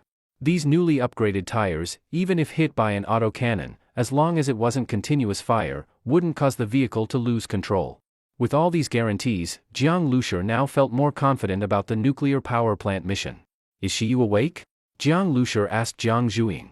Last night, as instructed by committee member Zhang, all 5 evolution crystals were given to Ran Xiyu, resulting in an even worse fever than last time. His sister and Ning had stayed up most of the night, stripping Ran Xiyu down to nothing, placing her in a bathtub full of warm water, wiping her sweat constantly. Her body temperature only returned to normal around 2 a.m. She's awake. She's combing her hair now. All right, let's get ready to go. Jiang Lushur had already prepared food, checked guns and ammo, opened the base vehicle's door, and jumped in. At that moment, he saw Ran Xiyu, freshly washed. Whether it was because she'd soaked in the bathtub all night, or because of the evolution crystals, Ran Xiyu's skin now looked like polished jade, flawless, radiant, as if she were a perfect piece of art. Noticing Jiang Lushur's gaze, Ran Xiyu slightly lowered her head, her cheeks turning red. She softly said, "Thank you, brother Jiang." That "thank you" carried many meanings. Just weeks ago, she had been captured by Sister Hong, starving, locked in a cage, about to be sold as a product to perverts, her life filled with despair, destined to be tortured to death. Later, Jiang Lushur rescued her, gave her clean clothes and exquisite food. She awakened her abilities and finally became useful. And last night, her ability underwent a second evolution. Now, even in the talent-filled Zhonghai base, her ability's strength and utility ranked among the top. With her newfound strength, Ran Xiyu had gained much confidence, and all of it was thanks to Jiang Lushur. This mission to the nuclear plant was also related to his sister. "Get in," Jiang Lushur said simply. Ran Xiyu and Jiang Zhuing both got in the car. Sun Kuan and Zhang Hai requested a Jinwangzi heavy truck from the army. From now on, that truck would be their vehicle. When Jiang Lushur drove to the gate of Zhonghai base, he saw the convoy for the mission, more than 10 dark green military vehicles, loaded with heavily armed soldiers. In addition, there were infantry fighting vehicles, Type 99 tanks, ambulances, everything one could ask for. Compared to the previous expedition to Tongnan City, this was on a whole different level. One had to know, a convoy like this would consume a huge amount of diesel on a round trip. Before the petrochemical industry resumed production, diesel was a precious combat resource. In a while, diesel might even be rationed. Even the strongest army couldn't function without modern industrial support. And the remaining troops in Zhonghai District 1 weren't that strong. Facing the corpse tide, the situation in District 1 was grim. As Jiang Lushur was thinking this, he suddenly heard a crisp voice, "Jiang Lushur, it really is you." Jiang Lushur didn't expect to meet Li Yusin in the assembled army preparing for departure. "You're also joining this operation?" Jiang Lushur was slightly surprised when he saw Li Yusin wearing a camouflage cap and a white coat, clearly dressed as a military doctor. He remembered that Li Yusin's university major was medicine, so being a military doctor matched her field. It seemed that the ambulances in the team were her workplace. "Yes, and you too? What a coincidence." Li Yusin was quite happy to meet Jiang Lushi in the team. Standing beside Li Yusin was Wang Shiqi, dressed similarly. She had taken off her brand-name clothes and put on a white coat. Seeing Jiang Lushi again, Wang Shiqi felt a bit strange. When they first met at the cafe, she thought he was just a refugee and a bumpkin. But later at the pool party, she realized Jiang Lushi had decent skills, likely a fairly capable ability user. Wang Shiqi didn't have any abilities herself, and her professional skills weren't particularly strong either. But the comfortable life she had before and after the apocalypse had always given her a sense of superiority. Initially, in front of a seemingly refugee like Jiang Lushi, that superiority held up perfectly. But now, knowing Jiang Lushi was an ability user too, that feeling of superiority was harder to maintain. After all, in this world, strength meant status. Even a pure loser from before the apocalypse could, with power now, become someone everyone respectfully called boss. This imbalance made Wang Shiqi feel uncomfortable. Li Yusin, do you know who Lin Yaoshan is? Where's the sniper team? Committee member Zhang had told Jiang Lushi to find Lin Yaoshan and the sniper team before departure. After all, besides Ran Xiyu, the key psychic ability user, the other members of Jiang Liushi's team were also extremely powerful, especially Jiang Liushi's sniper skills, which Zhang valued highly. Jiang Liushi's team, as an ability user squad, was set to act as an independent unit. Often, 1 + 1 is greater than 2. Zhang had already instructed Lin Yaoshan to have the military sniper team cooperate with Jiang Lushi. Lin Yaoshan? I don't know him. As for the sniper team. Li Yusin looked toward Wang Shiqi, whose brother Wang Jianlang was the sniper team leader. Hearing Jiang Lushi mention the sniper team, Wang Shiqi proudly said, "My brother is the leader of the sniper team. Why are you looking for him?" Just some coordination matters." Jiang Lushi casually explained. Coordination? Wang Shiqi was stunned. She looked at Jiang Lushi with suspicion. Don't tell me there's a sniper in your team too? A civilian sniper? Before the apocalypse, maybe just an otaku watching AV or anime. Could such a person really awaken an ability and become a sniper afterward? In Wang Shiqi's eyes, snipers were like legendary figures, glorified in novels and films. She found it hard to associate a civilian with a sniper. Can't really call myself a sniper, just have decent aim. Being a sniper required a lot of professional knowledge, understanding firearms, concealment techniques, and the patience to stay motionless for days. Jiang Lushi didn't have any of that. He just thought his shooting was good. You? Wang Shiqi widened her eyes. She originally thought Jiang Lushi was skilled at hand-to-hand combat. Now he claimed to be good at precision shooting too? Though she didn't believe it in her heart, Wang Shiqi didn't say anything out loud. After all, she had already been embarrassed last time. She smiled and said, "So Jiang classmate knows a bit about shooting too, what a coincidence. My brother is the best sniper in all of Zhonghai District 1 and the person in charge of this sniper team's decapitation operation. Since we're classmates, I'll ask him to take care of you." She said it with big sisterly flair.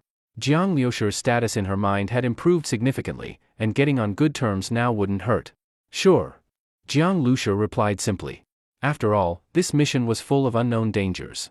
He had no plans to act alone. My brother's right over there? Brother? Wang Shiqi waved at her brother. Wang Jianlang was talking to the operation commander. When he heard his sister call him, he frowned. This clueless girl, shouting like that while he was in a serious discussion? Wang Jianlang pretended not to hear. He believed that while his sister could be immature, she wasn't stupid. If she called a couple of times with no response, she should realize it wasn't the right time. Unexpectedly, the commander in front of Wang Jianlang said, "That's your sister, right? Let's go over." Huh? Wang Jianlang was momentarily stunned. What's there to look at?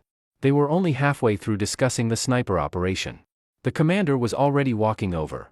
He was a 40-year-old man, thin but energetic, with a neatly worn military uniform. Judging by his shoulder insignia, 2 bars and 4 stars, he was a senior colonel. Before the apocalypse, this rank would be at least a division commander, maybe even a deputy corps commander. Wang Shiqi immediately stopped talking. She had casually shouted earlier, not expecting her brother to be talking with someone of this level. Now that he came over, she instantly felt like she had made a mistake. She was just a lowly military doctor. "Let me introduce myself. My surname is Lin Yaoshan. I'm the commander for this operation." Lin Yaoshan smiled, then turned to Jiang Lushi. "You must be Captain Jiang?" "I am." "Hello, General Lin. Committee member Zhang sent me to report to you." Jiang Lushi replied. Lin Yaoshan laughed. "What kind of general am I? I wasn't even one before the apocalypse." Now, in the apocalypse, I can barely be called a battalion commander. Lin Yaoshan was a bit sentimental. Too many of his men had died. Even after expanding a few times and merging with other teams, his force was only battalion-sized. Here, let me introduce, this is Wang Jianlang, leader of the sniper team. His nickname is Eagle Eye. His shooting is amazing. I've seen it myself, very impressive. As he spoke, Lin Yaoshan turned to Wang Jianlang. Jianlang, this is Captain Jiang. You've been ordered to cooperate with him on this mission. Follow his lead when necessary. That sentence stunned Wang Jianlang. Me, follow his lead? He was a professional sniper. What did this Jiang Lushi know about sniping? Never mind shooting skills, did he even understand concealment, cover, choosing sniper positions? Only when necessary. Normally, you'll still lead the sniper team, but during critical battles, you must coordinate with Captain Jiang. Lin Yaoshan explained. He knew very well, Zhang had paid a heavy price to mobilize the Stone Shadow Squad. In fact, Lin Yaoshan didn't fully agree with it in his heart. 15 mutant crystal cores, plus 5 evolution crystals, was the Stone Shadow Squad worth that? Though he doubted it, Lin Yaoshan had been under Zhang's command even before the apocalypse. He rose through the ranks from a deputy platoon leader because of Zhang's recognition. He knew Zhang's personality, he always had some certainty before acting, and his judgment was usually accurate. Since Zhang had given the order, Lin Yaoshan could only carry it out. He had passed on the instructions, how things turned out would be up to fate. Also, Jiang Liushi's strength had to be observed during the mission. Even if Zhang appointed him, Lin Yaoshan wouldn't blindly obey. This mission was too important. If they succeeded, it would be a major achievement. If they failed, he figured he wouldn't return alive. Lin Yaoshan thought all this, but nothing showed on his face. Wang Shiqi, however, didn't have such composure. Her face was already turning green.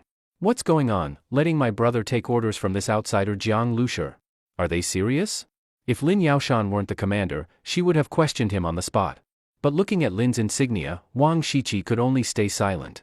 She could maybe believe that her brother's hand-to-hand combat was inferior to Jiang Liushi's. But in sniping, that was her brother's specialty. And now he had to follow Jiang Lushi? Now she understood. Earlier, Lin Yaoshan didn't come over because she called her brother. It was because her shout made him notice Jiang Lushi, that's why he came over. After the introductions, Lin Yaoshan continued discussing various sniper-related tasks and coordination matters with Jiang Lushi and Wang Jianlang, as well as how to cooperate with the main force. Wang Shiqi didn't hear a word of the rest. She felt like a clown standing there, her face burning. Why? Why should my brother take orders from someone else? This thought kept echoing in Wang Shiqi's mind. Her brother was her pride. Alright, that's about it for the details. You guys continue chatting, I have other things to arrange. With that, Lin Yaoshan left. Wang Jianlang was left standing in front of Jiang Lushi, not looking very pleased.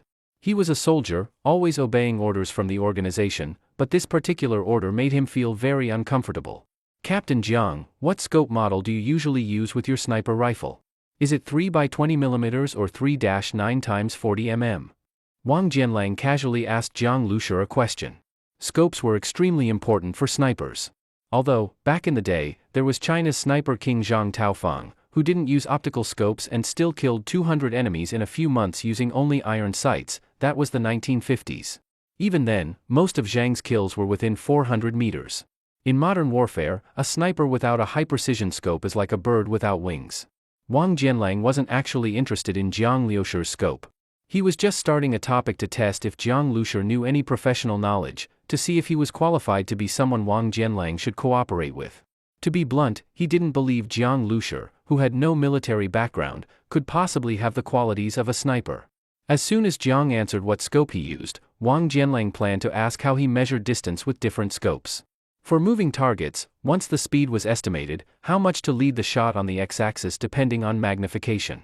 Besides that, there were gun types and bullet specifications, not just caliber, which even laymen know, but the real technical details like powder load, neck crimp length, etc. If you weren't a real sniper, even hardcore military fans might not know these things. Wang Jianlang didn't believe Jiang Lushi could answer all of his questions, yet these were crucial for any sniper. What he didn't expect was Jiang Liushi's answer. What do you mean by 3x20mm and 3-9x40mm scopes? Wang Jianlang was immediately stunned. The whole set of questions he had prepared couldn't even be asked. He stared at Jiang Lushi. Did this guy really not know? He had thought Jiang was messing with him, but judging by his expression, Jiang genuinely didn't know. Trying to stay patient, Wang Jianlang explained, 20 mm and 40 mm refer to the objective lens diameter. The number in front is for 3x fixed magnification or 3-9x variable magnification. If you don't even know this, how do you measure distance to a target? If you don't even know the range, how do you shoot? Eyeball it. And by feel. Jiang Lushi shrugged. He actually knew that sniper training involved lots of complex formulas. But on a real battlefield, that stuff often didn't hold up. Sometimes you lie in wait an entire day, and only have a few seconds to shoot. The target might not even appear where expected. Miss the moment, and the mission fails. In a few seconds, what formulas can you use? Only the brain's instant reaction and the coordination of muscles and brain matter. Finland's Simo Haiha and China's Zhang Taofang both used iron-sighted rifles and achieved hundreds of confirmed kills. They didn't rely on formulas either. Zhang Taofang went from rookie to sniper in just a few months, and back then the Chinese army didn't even have a sniper program. The ones training him were just old soldiers, none of them knew any formulas. The human body is a precise machine. Once the brain and muscles are perfectly coordinated, after enough shooting, you can estimate bullet drop instinctively. It's all about feel and natural instinct. And Jiang Liushi's brain domain had evolved far beyond a normal person's. The brain is the most mysterious and complex organ. After evolution, Jiang's sense for shooting was far superior to ordinary people's. In terms of shooting, Jiang Lushi was way more gifted than Zhang Taofang. Eyeball the distance? Wang Jianlong's expression darkened. Eyeballing distance? And Lin Yaoshan wants me to take orders from this guy? Ridiculous. This mission concerned the survival of Zhonghai safe zone. Was this a joke? Wang Jianlang didn't want to waste any more words with Jiang Lushi. He turned and walked away. Brother. Wang Shiqi quickly followed after him. Jiang Lushi rubbed his chin. He guessed Wang Jianlang was off to complain to Lin Yaoshan, probably trying to resist the orders from above. But that old man Zhang was really something. He and Chu Zhongshan were both committee members, but Zhang seemed to hold more power. For example, this operations commander, Lin Yaoshan, was Zhang's man. The one arranging everything was Lin, even Wang Jianlang had to follow his orders. When did you learn to use a sniper rifle? Li Yusin was a little confused. Lin Yaoshan asked Wang Jianlang to follow Jiang Liushi's orders, but Jiang didn't seem to know much about sniper rifles. What was going on? After the apocalypse. Jiang Lushi said casually. These siblings' names are pretty interesting. One is sword, one is poetry, and the second characters are both beautiful jade. Li Yusin was speechless after hearing that. His people were out reporting him, and Jiang still had the mood to joke about names? Li Yusin was extremely nervous about this mission, even though she was just a small military doctor. But Jiang Lushi, who from Lin Yaoshan's tone seemed to be a key figure in the operation, was so relaxed. This made Li Yusin even more puzzled about him. The post-apocalyptic Jiang Lushi had already undergone a complete transformation. He was no longer the student he used to be. At this moment, the convoy was preparing to depart. It seemed Wang Jianlong's protest had failed, because Jiang saw Wang Shiqi returning angrily. As she got onto the ambulance, she glared at Jiang Lushi and snorted coldly through her nose. Maybe she thought the distance was too far for him to notice, but Jiang Lushi saw it clearly. Of course, he couldn't be bothered with this pampered rich girl who had never really suffered before or after the apocalypse. He jumped into the minibus and pulled the door shut. Depart. The convoy quickly drove out of Zhonghai District 1, kicking up a huge cloud of dust. With no road workers or cleaning machines, and little traffic, dust had started accumulating on the roads. Ing was driving. Jiang Lushi sat in the operations room with a newly issued radio in hand. Ran Xiyu, the well-behaved girl, was using her psychic powers to stay alert. As for Jiang Zhuiying, she was lying on the sofa watching anime, like she was on a vacation. At that moment, the radio came to life. A zombie horde had been spotted up ahead. Jiang Lushi didn't respond immediately. He turned to Ran Xiyu and said, "By the way, Xiyu, your psychic power evolved, right? What new ability did you get?" Jiang Liushi's words immediately caught Jiang Zhuiying's interest. She tossed aside her tablet and stared at Ran Xiyu with wide, unblinking eyes. "I'm curious too. Let me guess, telekinesis? Moving things with your mind? Like plucking flowers or flying leaves to hurt people?" Jiang Zhuiying let her imagination run wild. Ran Xiyu shook her head. "Then is it mind control, controlling zombies or mutant beasts?" Ran Xiyu shook her head again. "Actually, my evolved psychic ability is hard to describe. I once said I could see a mental world." Hearing this, Jiang Lushi nodded. In the mental world Ran Xiyu could see, all material things turned into simple lines, completely transparent. Only life forms with spiritual energy would appear in color, like burning flames. Human spiritual energy looked like burning fire. The stronger the spirit, the more intense the flame. Even zombies had a mental reaction, though it appeared as a patch of gray. With this ability, Ran Shiyu could perform 360-degree, full-range reconnaissance without any blind spots. Any approaching life form, including zombies, couldn't escape her detection. It's like this. In the center of this mental domain, there's now a ring of white light, like this. As she spoke, Ran Shiyu gently closed her eyes. In an instant, Jiang Lushur felt a formless breeze pass over him. Yet his clothes didn't move, it was as if it was just an illusion. Jiang Lushur focused his mind. He felt like the wind had blown directly into his soul. It was an indescribable sensation. This is the white light ring. I can enlarge or shrink it at will, it's like my domain. Inside it, my spiritual power feels like a swimming fish, moving freely. And I can make the ring brighter. As Ran Shiyu spoke, the light ring in her spiritual vision grew brighter and brighter, until eventually, it was like a brilliant white sun. At that moment, Jiang Lushur frowned slightly. He felt a heaviness in his head. Jiang Zhuiying had a similar reaction. She couldn't help but take a step back. It's the mental suppression within the domain. Ran Shiyu said, smiling awkwardly. The power isn't that strong. What I showed just now was already my limit. The more people I try to suppress at once, the greater the burden on me. If I focus on just one person, the effect is much more obvious. Oh? Jiang Liushur's eyes lit up. His sister, Ying, and himself all had decent spiritual power. Even when suppressing 3 people at once, they still felt uncomfortable. What would it be like focusing on just one? If there are many people within the domain, you can choose to suppress only one? Jiang Lushur asked. Yes, Ran Shiyu nodded. What's the maximum range of your domain? Jiang Lushur asked again. Very far. If I extend the light ring fully, it might reach? Ran Shiyu closed her eyes, as if testing it. After a moment, she frowned slightly.